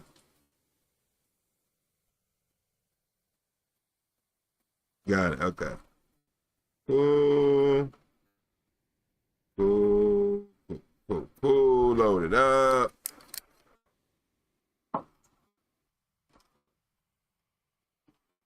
Where's my lighter? I've been robbed. Oh, let me play the video. My bad. That was dumb on me. And is also known as the natural healer for cannabis plants. Honey is a natural sweetener produced by bees and is packed with sugars, vitamins, minerals, and antioxidants. Its antimicrobial properties can help protect plants from pathogens, while its rich nutrient profile can support overall plant health. Honey is particularly beneficial when used in the cloning and seedling stages, as it can promote root development and protect against fungal infections. When using honey, it's important to use pure organic honey without any additives or preservatives. To promote rooting in clones, dip the cut ends of the clones into a honey solution before planting. For seedlings, add a small amount of honey to the water used for germination or early watering. To add honey into the growing process, cultivators will use 1 teaspoon of honey per gallon of water. Woo. This can be applied once a week during the early stages of growth. Honey can also be used in conjunction with other sugars like molasses or corn syrup to provide a balanced nutrient profile throughout the plant's life cycle. Okay, so they're mixing and matching stuff too. I was half paying attention with that. Oh, you worked 14 months there. Holy crap. Oh, okay. Handyman. But still. Oh. Okay, yeah, it was heavy rotation. What do they call that? A high turnover rate. Yeah. They would do rotation and fire people, so I was told it would be 14 months first. Dang. Learn a lot of things about growing. Yeah. Like graphing, I'm sure you learned about that and whatnot. So, that's cool. Some growers combine different sugars in order to maximize their benefits. While each of these sugars can provide significant benefits on their own, combining them can create a more balanced and effective feeding regimen. By using a mixture of molasses, corn syrup, and honey, growers can leverage the unique properties of each to support different aspects of plant health and growth. For example, using molasses to enhance soil fertility and microbial activity, corn syrup to boost energy levels during the flowering stage, and honey to promote healthy root development in seedlings and clones. By rotating or combining these sugars, growers can create a comprehensive feeding schedule that supports your plants from germination to harvest. I did know that one. That was cool. Like honey is a rooting agent. When I looked at like natural rooting agents, of course, aloe being the main one everyone knows. Honey, our saliva, apple cider vinegar. Cinnamon was another one. It helps to stimulate the hormones to cause rooting. So honey, I didn't even think of that. You can use that for the seeds. You can use the corn syrup, I guess, say week 6, and they say use the molasses like week 1, 2 of flour. Combining sugars, it's important to monitor the overall carbohydrate levels to avoid overfeeding. Excessive sugars can lead to microbial imbalances or nutrient lockout. A balanced approach is key, ensuring that you provide enough to support plant health without... Even worse than I thought. Well, hold on. You were saying like that would probably cause rot, if I'm not mistaken. I'm not trying to put words in my mouth, but I think I'm remembering now. It was like that could cause rot. They talking about worse than that. Without overwhelming the system. This concludes our educational video on the effects of sugar on cannabis plants. We hope you found this video informative and helpful. If you did, click the like button, subscribe to our channel, and hit the bell icon to stay updated. Thank you. Oh, that was informative though. Okay, I've never thought about honey, and I did want to incorporate it, but okay, that's kind of, I guess you could use it to help root at any time. But I do remember seeing that at High Times back in the day when they did an expose on a guy growing hydro in 5-gallon buckets, and his like flowering recipe, honey was involved in it because he was trying to just incorporate a bunch of things to get the ppms up.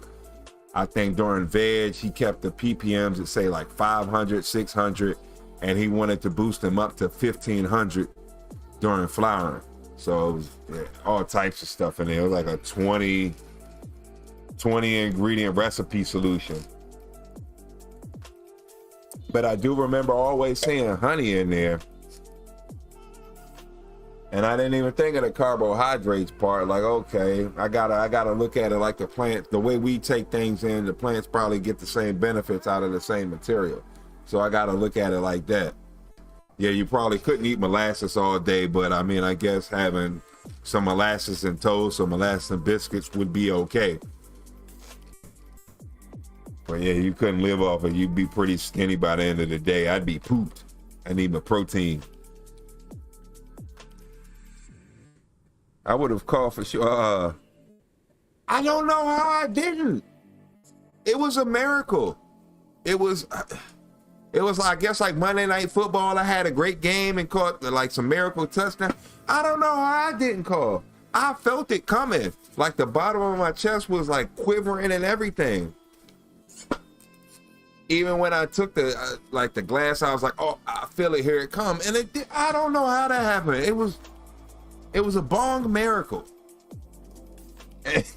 And yeah, I tried to take the all the alcohol stuff out of it. I figured the beer, I could leave that out and put the Bong Rips to make it safer, the happy compromise. But I wasn't even, until you commented last week, I didn't even realize, oh, that is all alcohol focused. I wasn't trying to make it be like that. But also I'm trying to make it enticing, like what would you do to see like the quickest effect happen to me? So that was a good one. I definitely feel different. I feel smarter. I feel that pumping right there in the forehead. With my drinking headband, and not for the drinking part, but yeah, there we go. It's all right there. I'm trying to cozy that up. Oh, that's a bit much. Now I can't see nothing. I feel like Chong from Nice Dreams. Oh yeah, that did do something. Okay, that's the video. Yes. Perfect. Thank you. The 3 year in the making video. Thank you. Yes, yes, because I don't really have anything to do. Tuesdays is usually when I do nothing. I know nobody care about what the hell I do, but unfortunately, towards the end of the week, because I stream on Sunday and Monday, that's more where the days get more and more booked instead of being more and more relieved. I don't think I thought it through.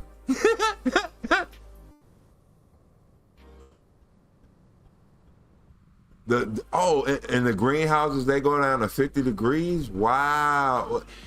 Is that to like keep down the pathogens, I guess? 50 degrees Celsius. Hold on.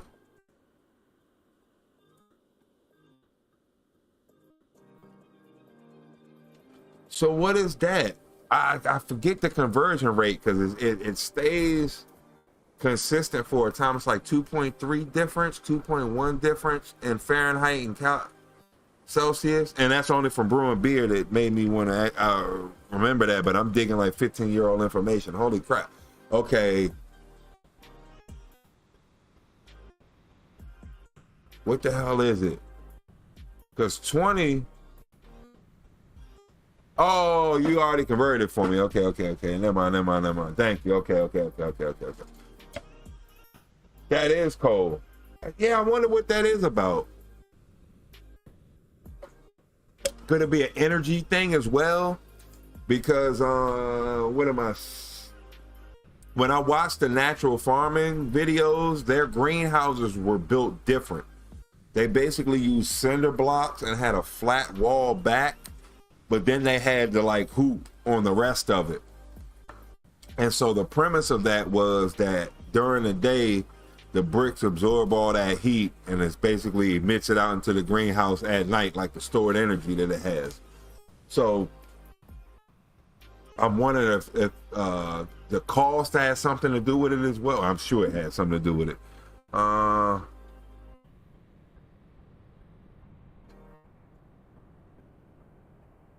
Okay, I think weed leave you more there than alcohol.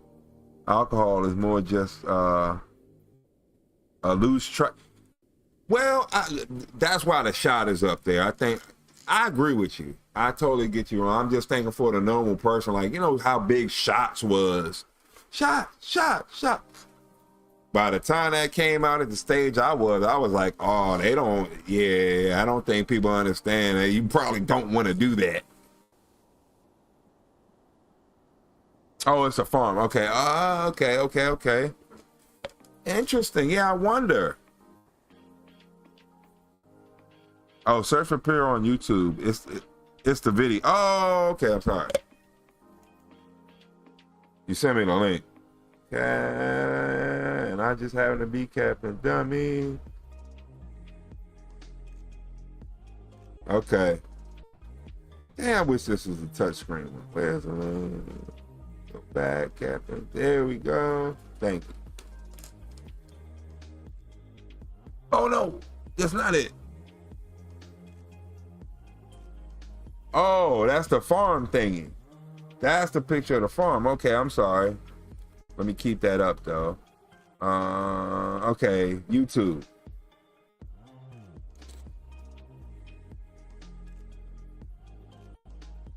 Always hotter in the greenhouse. Okay. Oh, yes. Fogged my glasses up. You're so right about that. Okay, so you say go to YouTube. No problem. YouTube. 20, okay, Celsius different. Thank you. Okay. Oh, man. Okay, that is cold. I mean, hot. I'm sorry. You gotta do, you'll run out. Oh, you gotta go there, do there. You gotta run out. Okay, let me see. YouTube. Sorry. Got a little distracted, my bad. I got engulfed in the lab. Okay, let me see how bad y'all struggling. Not bad. Yes, it's still in the green. Okay, promising. Even though I see YouTube is still loading. So let me cue that right. Welcome, fellow enthusiasts. No, stop. Today we're diving. I didn't mean that. I meant the other one. Boom. All right. No capture. Go to.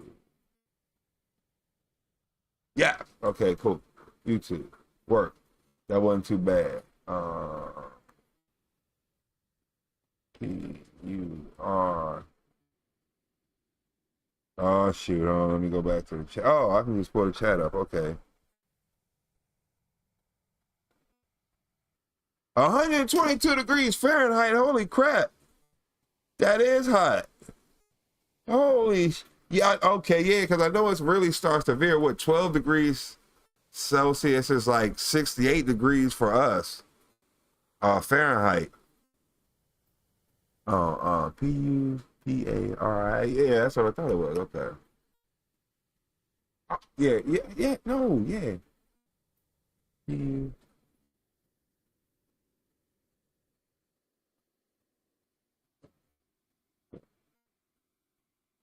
Hold on, wait a minute. I didn't spell that right.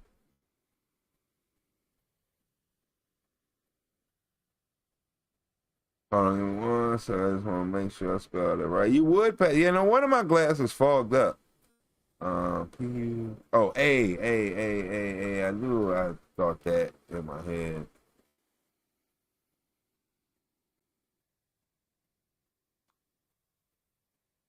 I doubt it's going to be the full movie. No. Okay. Oh, this is the trailer. Okay. Let me go. So y'all can see this, right? Okay. Got to turn on the desktop audio. Right? Okay, cool. Come on, YouTube. Don't blow us out. I think I got it right. I think y'all can hear this.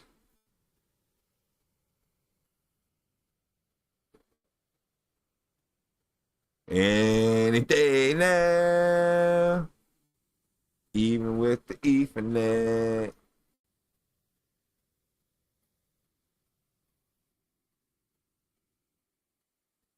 Oh, okay.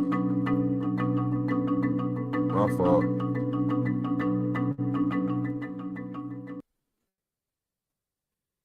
Okay.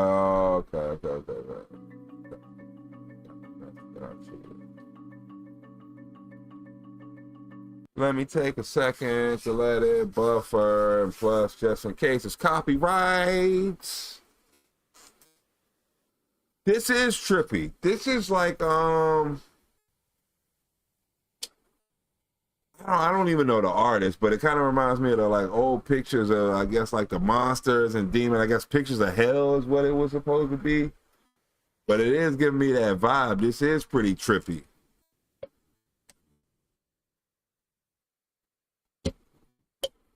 All right, we should be good. I'm not gonna get copyright struck. I hope. Let me see if I can unlock this for y'all. Okay. Stop. It's so bad. Is it because I'm chroming? Okay, I didn't buffer enough. I thought I gave it enough time to do something great. Try and boost the window for y'all a little bit. Okay, let me cut it off. Yeah, okay, so I gotta drag this away. There we go, a little more. Perfect. Okay, now I feel y'all can see this good. Where we at? Yeah, thank you. I'm sorry. I just couldn't remember all the letters. It was bad. It's like Purina to me, so that's what I had to stop thinking Purina in order to write it. Sorry, cat food. Yeah, that's my. I was trying to break it the whole time and I couldn't. You get in, you do your shit activating like water, and then you run out or you collapse. Okay, and I work in a warehouse. I work for Dunlop, and yes, in the summertime it's ridiculously hot. They had to bring in like personal fans for everybody for their station, and they brought in like big jet engine fans for like every aisle because it does get that hot. Okay, well, not 122 degrees hot, but it does get like 100 degrees. I said the 22 part, I guess touching stuff was just unbearable because that's what it kind of sounds like to me. I would think at that point, and it's like a moist heat, not a dry heat on top of that. Come on, baby. Give it to me. Try and watch it with y'all. Oh, that's the problem. Okay, that's right. I gotta watch it here. I can't watch it with y'all.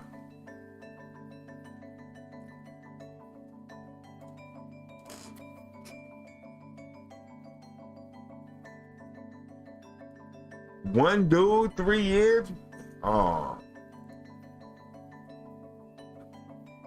This looks so great.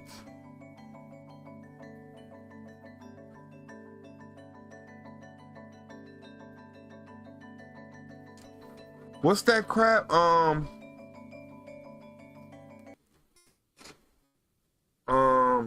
Gogo 13. It kind of reminds me of that in a way. I forgot all about that.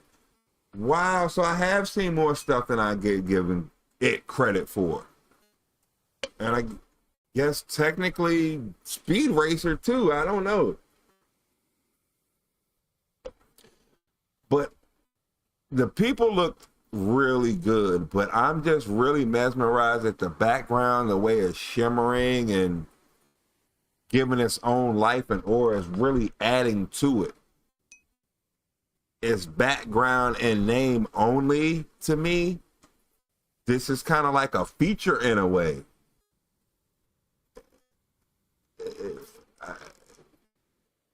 Almost like being in Vegas. This reminds me, I guess, like Luigi's Mansion. Like, this is amazing artwork. God dang. Okay, oh, there's no copyright. Oh, okay, sweet, thank you. Okay. That's definitely why I was pausing. Thank you. You saw through my trick. You are a great Cannabisian. Golly, man. Jeez.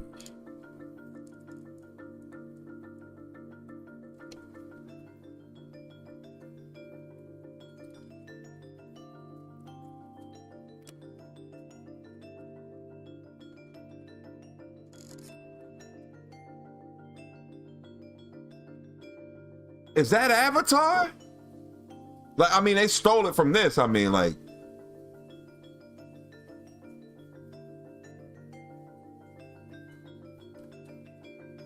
That looked like Peter from Future Cannabis Project.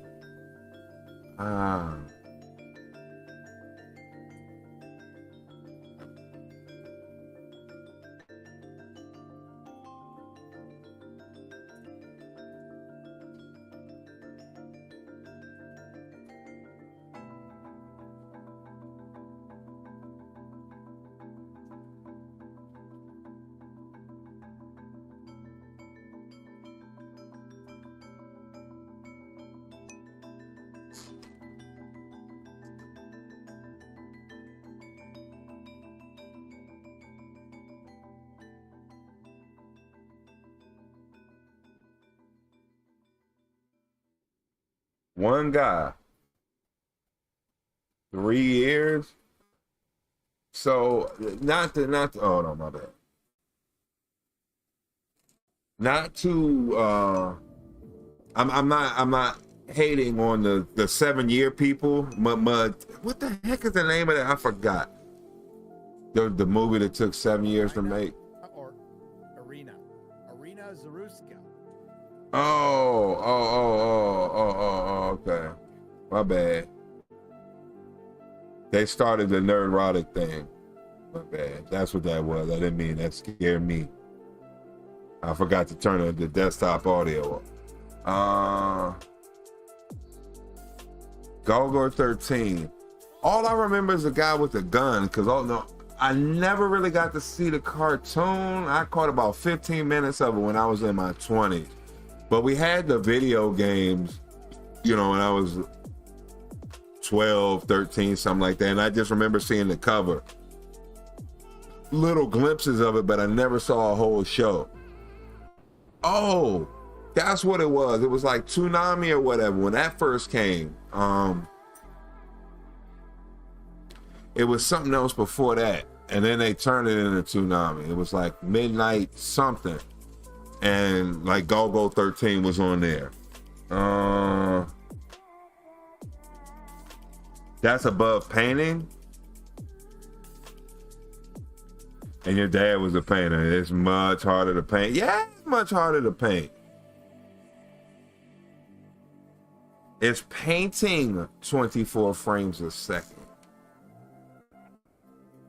I can't imagine that. There's a painter we have called Bob Ross. And he's the white guy with the afro, and he actually has a little like wooden thing that you put the paint on and all.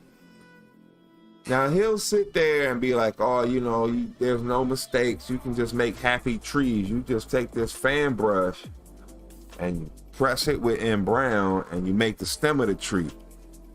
Then you clean it off. You take the green with the fan brush and you press it in little like diagonal, like 45-degree angles, and you'll basically make pine trees. Then you can take white with your regular tip paintbrush and you can add a little bit of snow on these happy little trees. And that's easy for you with 45 years experience. That's impossible for me to do, especially just watching you in this 15-minute segment. So I understand it's very, very difficult to paint. I grew up in apartments, and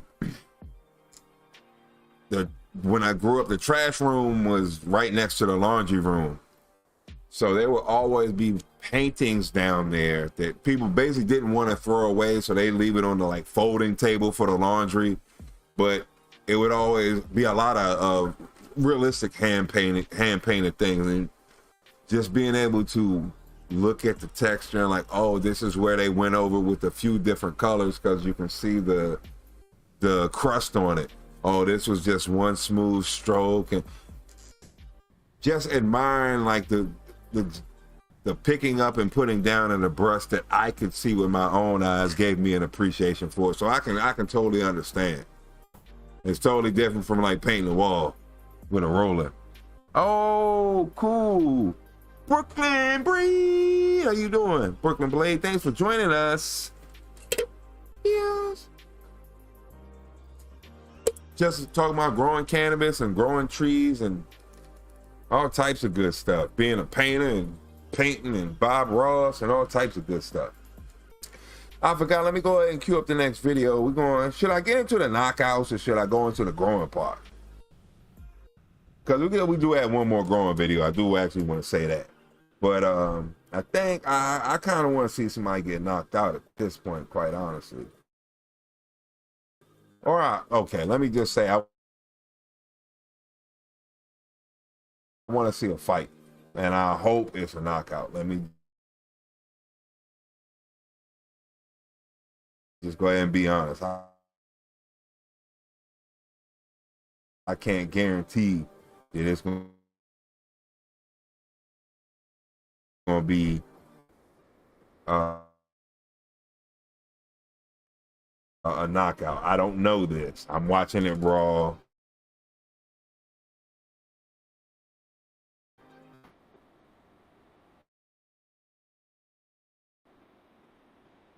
Just like y'all gonna see it raw with me, so it can be a honest reaction or whatever.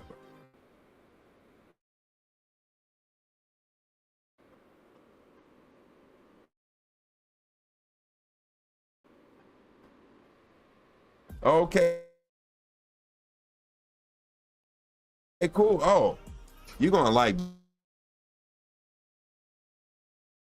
At least I like the sound of this.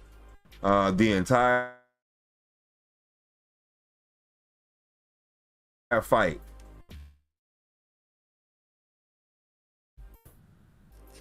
Walker Dog versus Sudafed Cashapp. I think I like the sound of that. Sudafed Cashapp.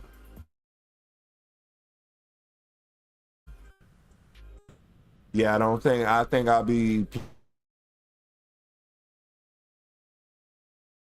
placing my money on Walker Dog for that one, but still nonetheless.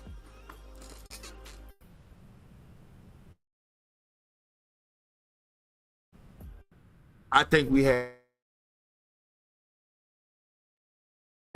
possibly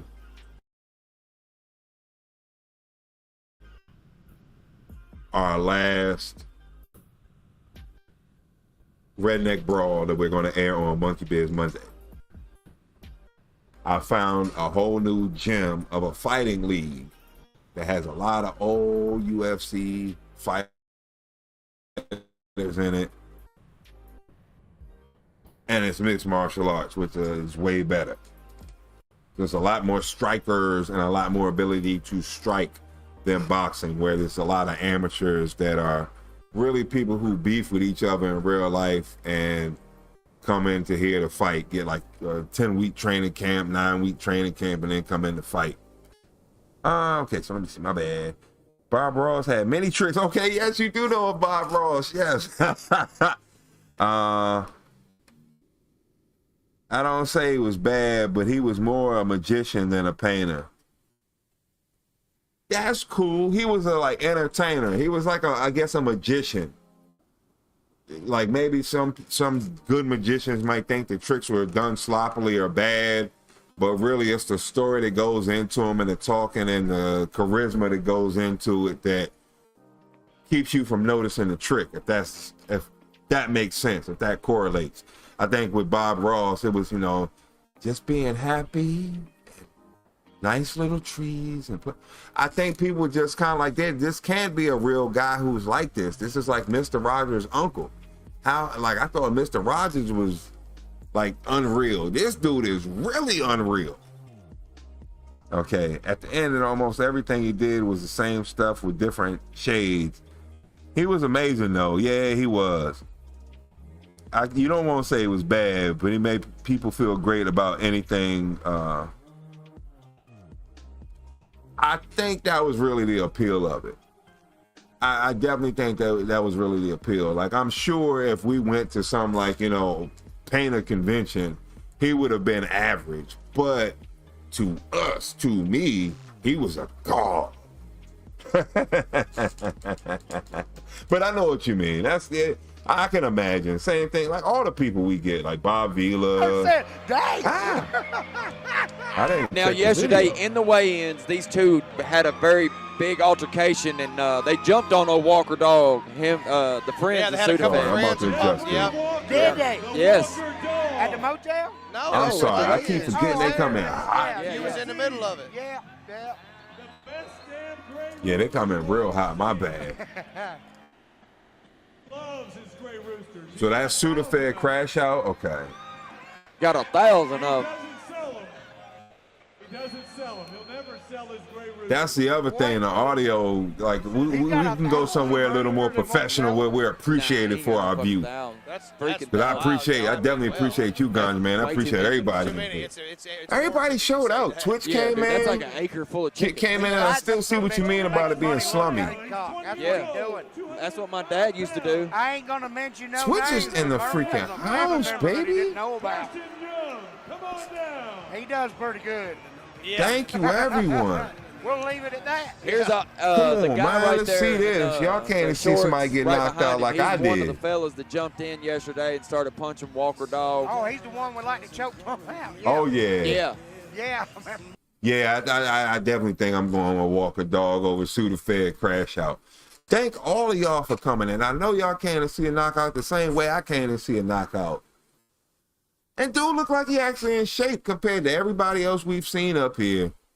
He look about the best one that we've seen, the Walker Dog dude. That's who I got my money on, but Sudafed might crash out and get a haymaker in there. I don't know. We like to rip his damn ears off. This is the entire fight for a reason, I should say. Yeah. I'm spurring my speech. Spurring my It's coming speech. together now. Now we know what's going on again. Welcome back. Welcome back. Here we go. Here we I don't know. go. I'm gonna be honest with you. Blue corner looks nervous. Yeah, I don't know, Bob. Oh. Oh, shoot. The age is He caught him definitely off his feet. in the blue corner's favor. He ain't nervous anymore. I gotta take it back.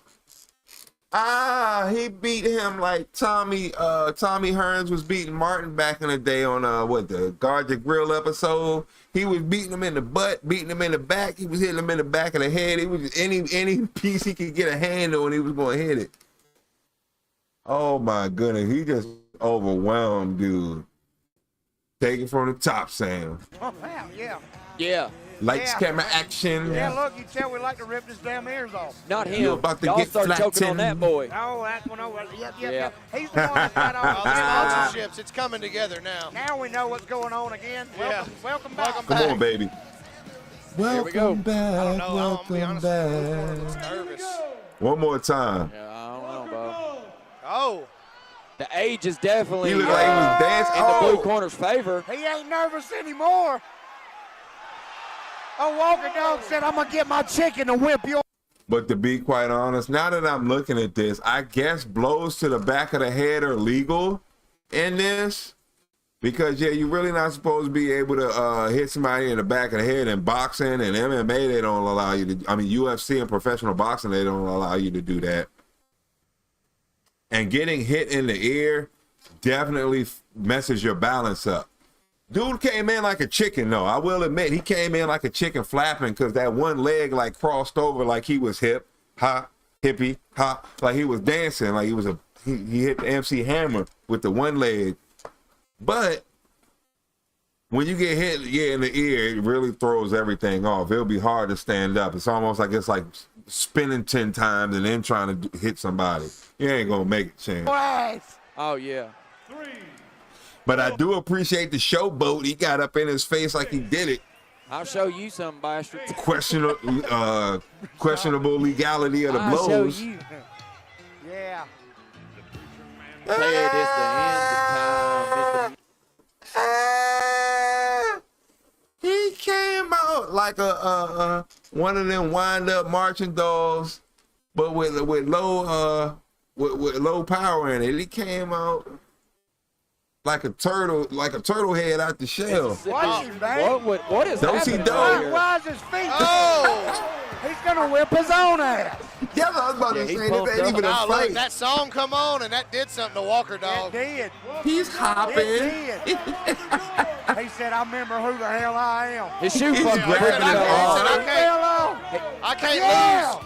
let's go. I can't lose. He's beating him on his shoulder. He's hitting him like an old lady with a purse. This is a bar fight. This.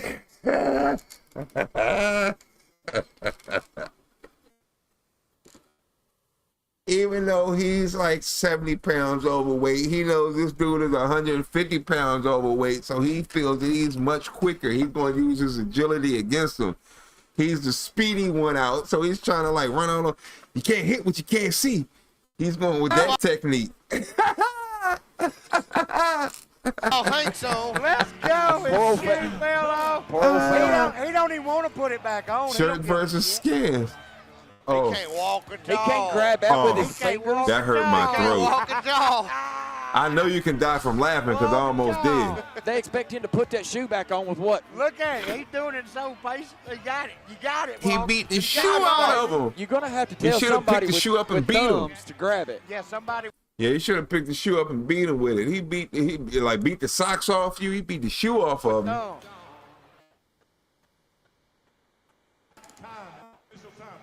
Oh my god, they had to take a timeout because he beat the shoes off of him. Put his damn shoe on. Well, good thing this ain't professional because he would have to have a taped up ass ankle getting back in a shoe that they laced up I extra think they called hard. it the round. Just go With ahead the and finish string round. snapped or something. Because it sucks trying to improvise in a fight. Time in the Mississippi Oh, here we River, go. she's a Yeah, this is why I like the redneck brawls though, the ring girls. That's why. What? They have real live strippers. Oh yeah, she's the entertaining one. It's not me. She's a real live stripper. Let's go. Fly her out, as I they was say. just telling a story years ago in Houston. I got to hang out with this old gal that had a Playboy bunny tattoo in a location. She got the advertising card, the tattoo on her thigh. Yeah. She got the Now, Biggie here we go. Jigglies. Round two. Jiggly Jiggly. Okay. Hard to resist. Arm rush. Oh, That's a good shot. He said, I ain't won't He walk hit him with a dog, get pimp out of here. slap. Oh, He's hitting him with the inside of the he's glove, walking not the over. outside. He's not hitting him with the think that's knuckles. He's hitting him with the He's got like to go to the bed if he palm don't put his part chin down. Look There at you him. where the go. tape is at on his wrist. I mean, you hurt him, but he don't care is what I'm saying. Walker He fall. pushed him. He's He still gonna didn't- talk shit after it's over. is what I'm He saying. gonna fall and Walker fall. He's good. How is this considered a fight? How is no judges or no referee coming in and stopping this debacle?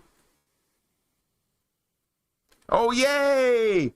Arrow 66, how you doing? And you laugh. Oh, D-Not, how you doing? Oh, and another one. Thank you. Oh, taking a photo break. Okay.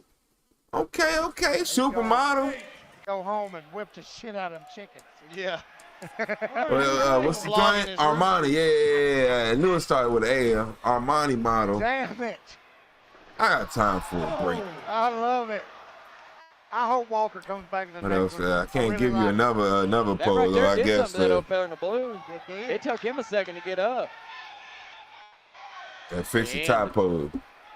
Fix the button pose. I love that they're playing this again. Yeah.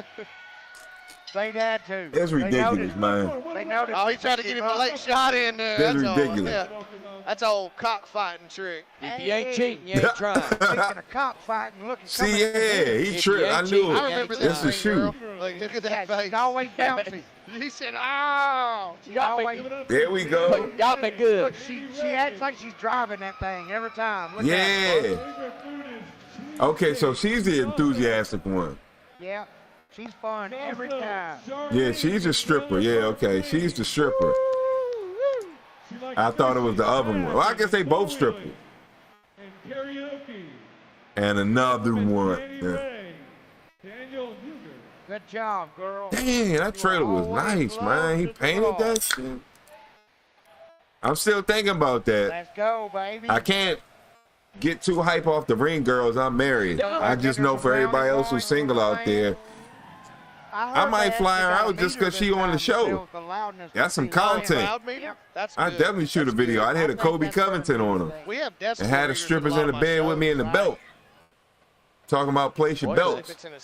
Place your bets. Walker, buddy, can take a punch, can't he? He ain't gave a damn about him hitting him. I don't really give a damn. You ain't lying. He is kicking. Come on, Walker. He got him in a headlock. He's about to get him in a triangle choke. A standing triangle choke. Oh, shit. The boy in the blue's leaking. Did he just give him a flying knee? That boy in the blue's leaking. I think he just gave him a flying shoot fed crash. I was done. They're both leaking. Oh, he gave him the bear. He gave him the bear defense. That's how you do that there. Oh, he quit. He quit. Oh. He quit. He quit. He turned his head, he gave up. And another one. Thank you, D9U. Yeah. I He think quit. He hurt himself when he fell. I don't know. Are the strippers coming back in? I think he hurt his shoulder when he fell. Walker Dog. So Walker Dog. So I'm trying to exploit the women as much as I possibly can for the views. He's gonna go home and breed his. Yeah, I'm trying to exploit the women as much as I can for the views. That's why the wet t-shirt contest for the body count and then the ring girls.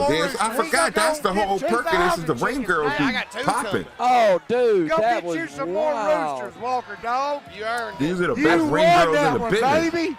That makes me want to start chanting USA. I love it. There we go. USA. Ring girl just for you. To come back, baby, down 2 rounds and come out with a dub. He made him leak. He was rocked, and he ended up quitting. He's out. Huh? Okay. We already know who won that there. Excellent. Excellent, excellent. Where we at?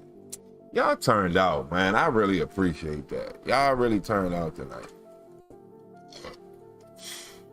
Another great Monday, man. I enjoyed myself. I'm getting ready to get, I'm getting ready to get up for the Keno Casino on Kick, baby. That's where it's all at. We're going to learn a little bit. One more thing. I got another video for y'all. We're going to learn a little bit more. Because I care. I care about y'all growing, and I care about y'all success. Y'all watch my videos. I want to give back as much as possible. Kind of the way Ganja Man is giving me so much, I want to give back as much as I possibly can. Because I really appreciate it. This is fun. I learned so much. I thought I was going to be teaching y'all something. I ain't teach y'all crap. Where we at? We saw the knockout. Something funny. Oh yeah, I find this extremely fun. Here we go. I figured we could rock out with this. This is let me make sure the screen is alright. I didn't do that last time. Screwed me over. I forgot Ali Sadiq, I think the dude's name is. Now, he's had some controversy with some comedians, but I don't care. Jokes are jokes. I'm not worried about anything. I just can't laugh. Someone has taken his comedy special and animated it. This is a comedy special about him being in jail. I'm getting ready to, okay. Let me take this seriously, because I think this is going to be hilarious. I don't know if you've seen, he was on Joe Rogan before. He was talking about a pimp fight. And he's an excellent storyteller. It was so vivid to me, the way he explained everything. It's almost to the point that it became animated in my head. So I see why they turned this story into animation, because that's how well he tells stories. Now, I'm saying that. No, I'm gonna smoke it. I'm gonna smoke the Fat J for this. It's the Element Papers. I don't know if you saw my 5-paper review. I went over what elements, raws, raw black, OCB, and the zigzag ultralights, ultra thin, excuse me. Ultralights are cigarettes, fool. But elements happen to be my favorite. I enjoyed all of those papers, but it hasn't swayed me from elements, which seems to be through a commenter's research and telling me that elements are basically all the way bleached raw papers, because raw papers doesn't bleach their papers all the way. There has to be some bleaching to give it the ability to be crumbled and all that, but it's not as refined and not as bleached as this. But element's my favorite. I'm gearing up to laugh. This should be funny. This might be one of the funniest things we've ever seen up here, baby. I'm stretching it out. I don't want to die. I'm trying to make sure I don't have any cramps from laughing. But it's about to get serious, I think. Okay, partner verification. You can give me 25 subscribers in 3 days. Oh, heck yeah. That would be cool. I would love to get started right now. In 3 days, you can get 25 followers. How would that be possible? I would love to know how that would work. I would love to do that. Yeah, please tell me.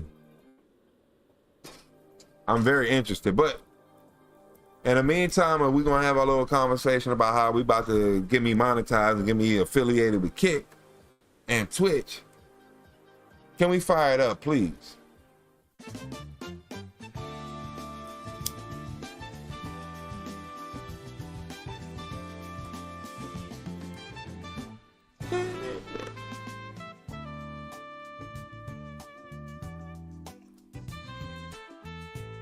Okay, on Discord, no problem. I can do that. On Discord, I can do that. That's no problem. I'm fired up. Let's get into this section. So I'm on this block, got my shit together now. I got an Here we assignment. Closed custody. I am basically the janitor. I come and I clean and make sure everything's straight. But man, it is a dude in closed custody that the doors are steel and he be beating on this door. And it's like the fucking door is about to come off. Now, as I said, he's made an appearance. Ali Sadiq, I want to say his name is. Sorry. I woke up at 5 this morning. Damn it. I don't have a title for that one. Sorry. But I believe it's Ali's prison story. Animated prison story. I know is the title of this video. So he's basically in jail. He's basically got the right to mop the floor and sweep the floor and get out of his cell, actually. There's a dude they won't let out who beat the crap out the door, which is steel, and it sounds like the door about to come off. Boom, boom, boom, boom, boom. Let Brown out this motherfucker. And I be seeming like, no, don't let Brown out this motherfucker. He be beating on this door. I asked the CO, I say, hey man, who is What that you do? in cell 4? He said, that's Brown. And he's a monster. I say, a monster? He's a fucking monster. Oh, shoot. Hold on. Let me. I'm thinking, okay, how big could he A little be? bit more room for my face. But that motherfucking door be looking like it's about to come off. More room for my Then face. they had to take Brown to the infirmary.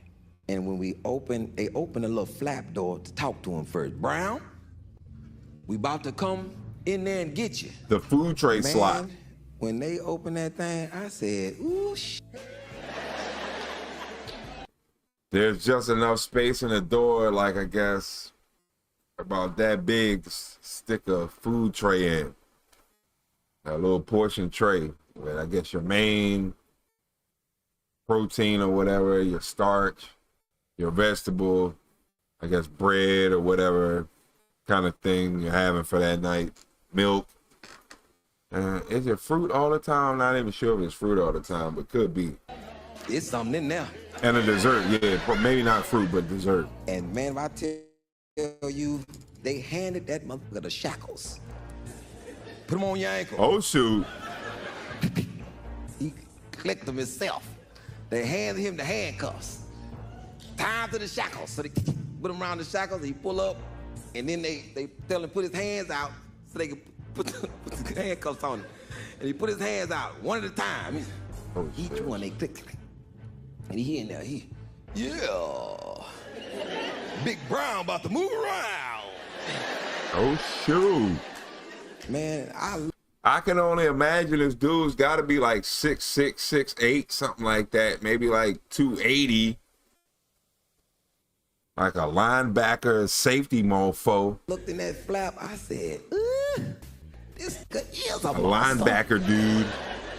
And they opened that door, and this was way before the Green Mile. That shit wasn't even out yet. Way before the Green Mile. Oh, shoot. Man, that man came out that cell. He said, shit. And he came up there and he said, yeah. They done let Big Brown loose, damn it. What? And he always did his chest. His chest was huge. He always made his chest flex. Big Brown is out here. Yeah, football player mode. And he saw me. A wrestler, buffalo mother. He looked at me and said, look at the little one. I said, man, who you call the little one? You little nigga. I eat your little ass. Yeah, I bet you even if he hit him with the mop or the broom or whatever he had, it wouldn't really affect dude like that. Unless he hit him in the eye. Big Brown. It's a big nigga. They take him to the infirmary. Oh, come get on. back and he see me again. Little one. Where you stay at in this little prison? I Come say on, I man. stay on M Block. You stay over there with Little Bitty Win. He should have I lied. said, Little Bitty Win. Yeah, you tell Little Bitty Win that Brown said when I get out this mother, it's on. Mother duck back over there. Y'all come take these bracelets off Big Brown. What? I'd have been horrified, man. Oh, I want to no. describe Brown. Oh, no. Brown is about 6'8", and he about 315, 320, 330. 6'8", Easy. yeah. That's just his chest. That's the big, man. That's the big, man. Win. Little Bitty Win is about 6'7". He looked like Lou Ferrigno. Brown is big and black, bald-headed from Mississippi. Win, light-skinned. He black and Italian, got straight hair. He's huge. He's huge. He's a big-ass dude. And we came and I say, Little Bitty Win. Oh, and he shit. said, you've been talking to Brown. Uh-oh, he knew. He knew. Man, I'm just saying what the man said. He said, call you Little Bitty Win. Little Bitty Win. Brown said, when he get out, It's on. motherfucking on. It's on. And I'm sure it's some basketball, lifting weights, and it ain't even no physical beatdown stuff. I was actually witness to something like that happening, just a mistake of words, and an altercation came out. Win said, what that motherfucker said? Oh, don't nothing get Win excited like Keep it Brown. lit, baby. Oh, shoot. The Rocky push-ups, boy, the hand clap. Hand clap, hand clap. I say, Brown, get your crunk like they Brown. Soon as he get out of here, it's fucking on. I'm looking at Win like, Win, this is a big man. Win, I don't know what this shit is about, but it's Excuse me, I'm sorry. Brown big. Brown. And it was the is bone hits that scheduled did it to me. Get out. I saw it on the call. I said, oh shit, Brown, get out of here. I said, damn. The CO said, yeah, it's gonna be crazy when he get out too. Brown, he knock on the door, boom, boom, boom, boom, boom. Little one, I know you're out there, I hear that damn broom. Oh shit. I said, what's up, Brown? What did Little Bitty Win say? I said, Brown, he started doing push-ups and said, when you get out, this motherfucker on. And he said, Brown. That's what he said. Yeah? He said, pretty much. Damn, Little Bitty Win. Little one, I'm gonna tell you something today, man. Uh-oh, he about to break it down on him. I hope it's not no, what, bootylicious, like, Boondocks type stuff. Oh, come on now.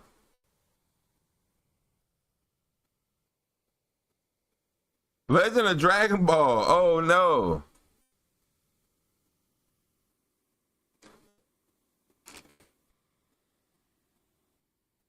Okay.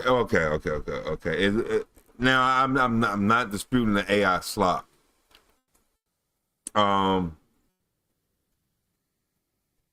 Is the AI slop so bad that you can't take the joke in it? Because I can understand that too. That's fine. If it ruins it for you, it ruins it for you. It just does, you know. But I'm more concentrated on the story. I'm not even really necessarily focused on the picture because I can kind of picture my own thing in my head. I was really actually thinking of Bubba Smith from Police Academy over the guy that we watching now for the big guy. Dragon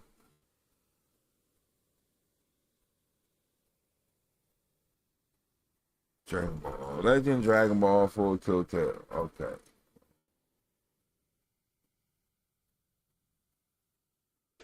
Let me get it. Yeah, give me 1 second. Legend Dragon Ball full movie. And I guess like caps, like you had written it.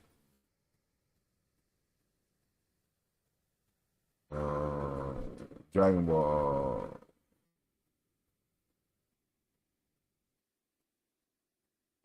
What the hell is it again? I forgot. Dragon Ball Tail. Oh, first. Crap.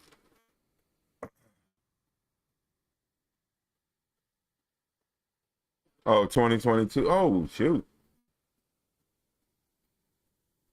I'm queuing it up now, so give me 1 second. I'll get out the video that we're in the other window. There we go.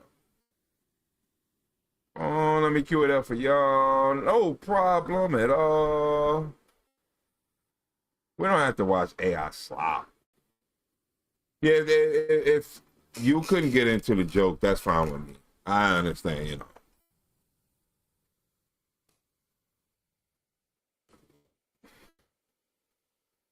Now, I use AI for like logos.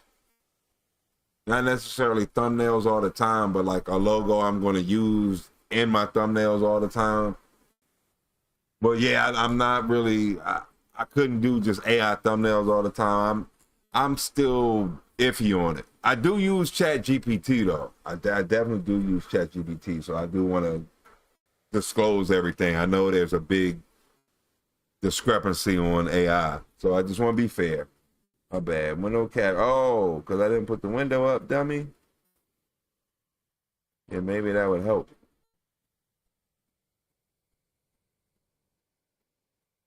Okay, no, that was correct. Okay. Now I'm just what am I trying to say? Oh yeah, switch the screens. Let me get the chat up. My bad. Da da da da da. If you like Black Lore, take.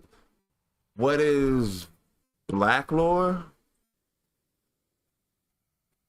I'm taking black as dark, like not happy.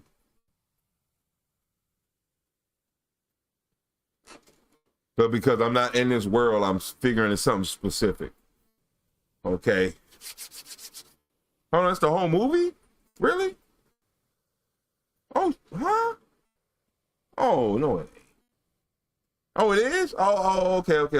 It's only this long. All right.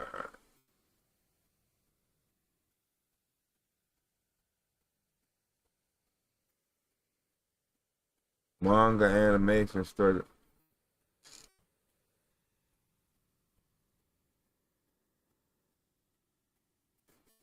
Wow.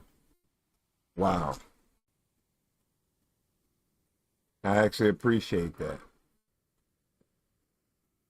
Looking in the right spot.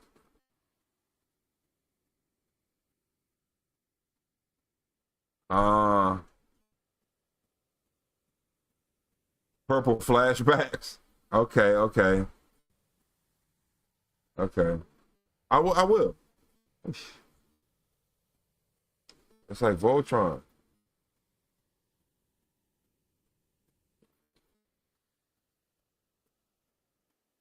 My bad, I don't want to blow y'all out.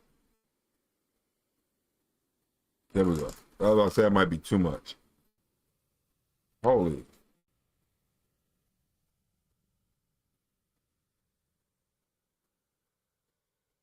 Yeah, whatever. This is fine. This is cool too.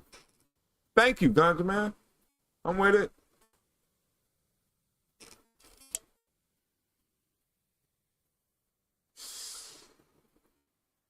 Oh, old Goku.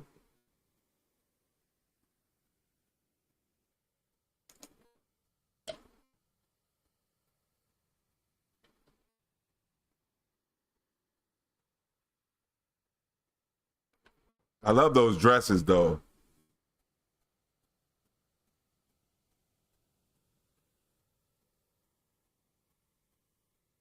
It's not for Cheetah. What's dude? I know a little bit about this.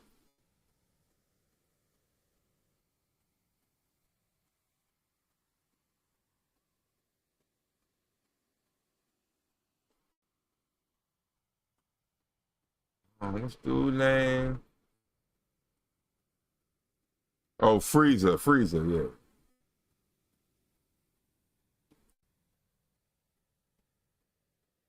Dang.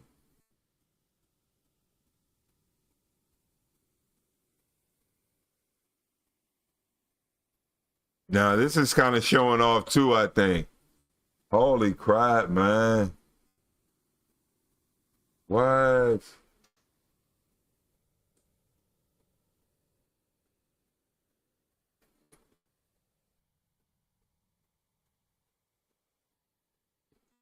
Super Saiyan?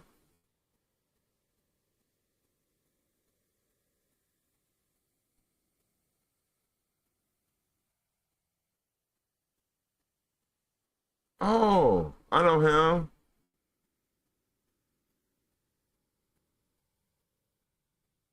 I don't know none of their names though. Oh, I know him. I just never watched the show. Like consistent on my own. I've seen episodes.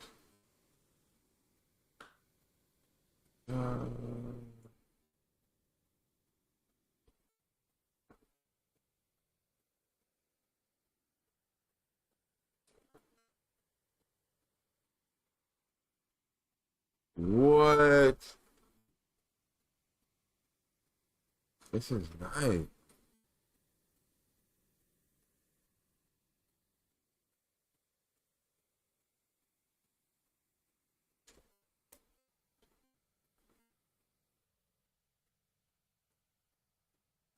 Gee.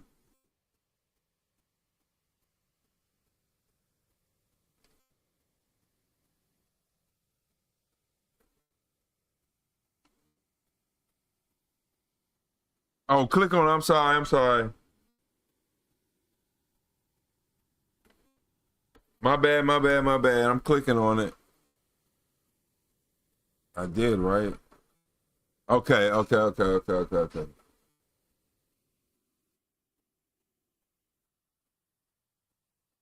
My bad, my bad, my bad. I gotta turn that off. All right. Oh, Limo emo. All right. Come on, baby. Whoa. Whoa.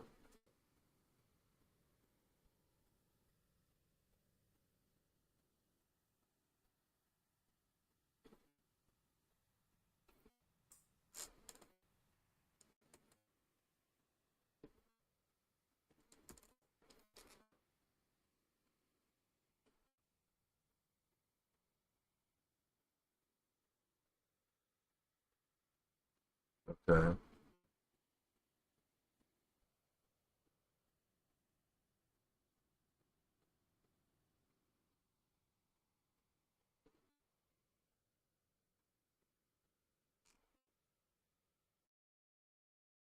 Okay.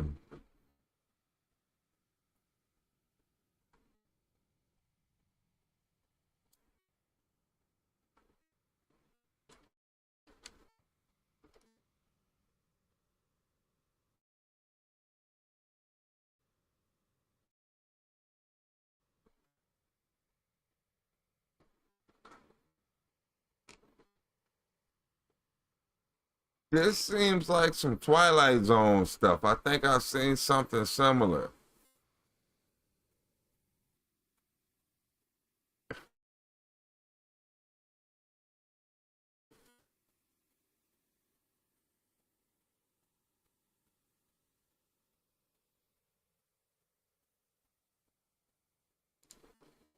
Oh, I thought it was for your nose.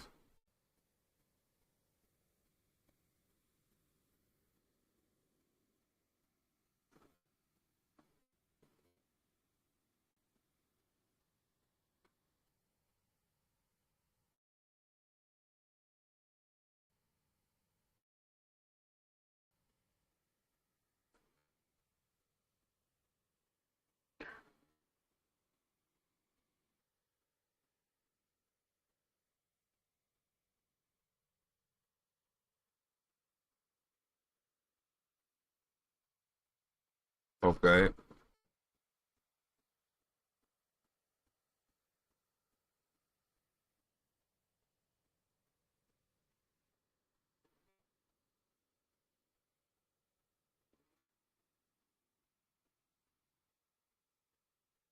What the?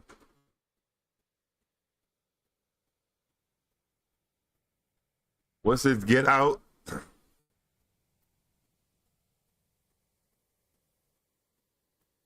Is this Get Out or not Get Out? It is Get Out.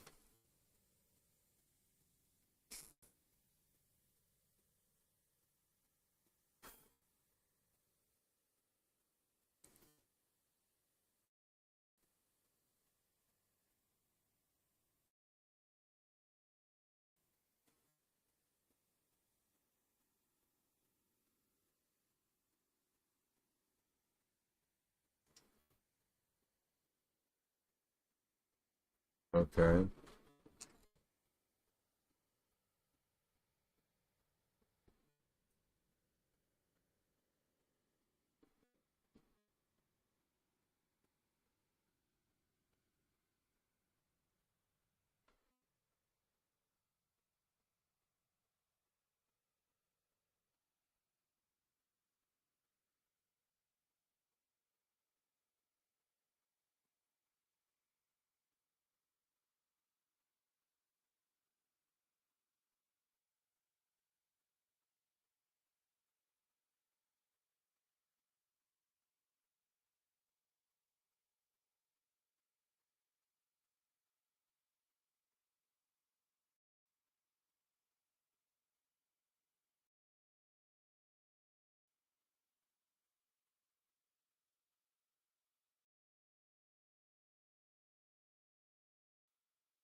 Ah!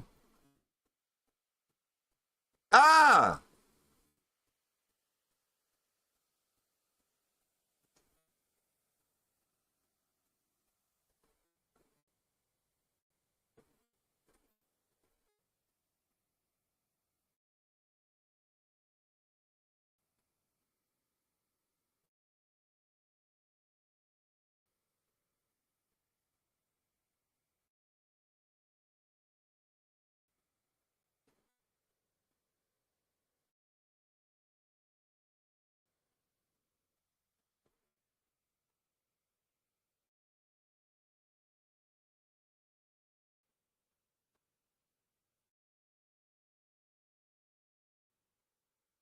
What's the joint?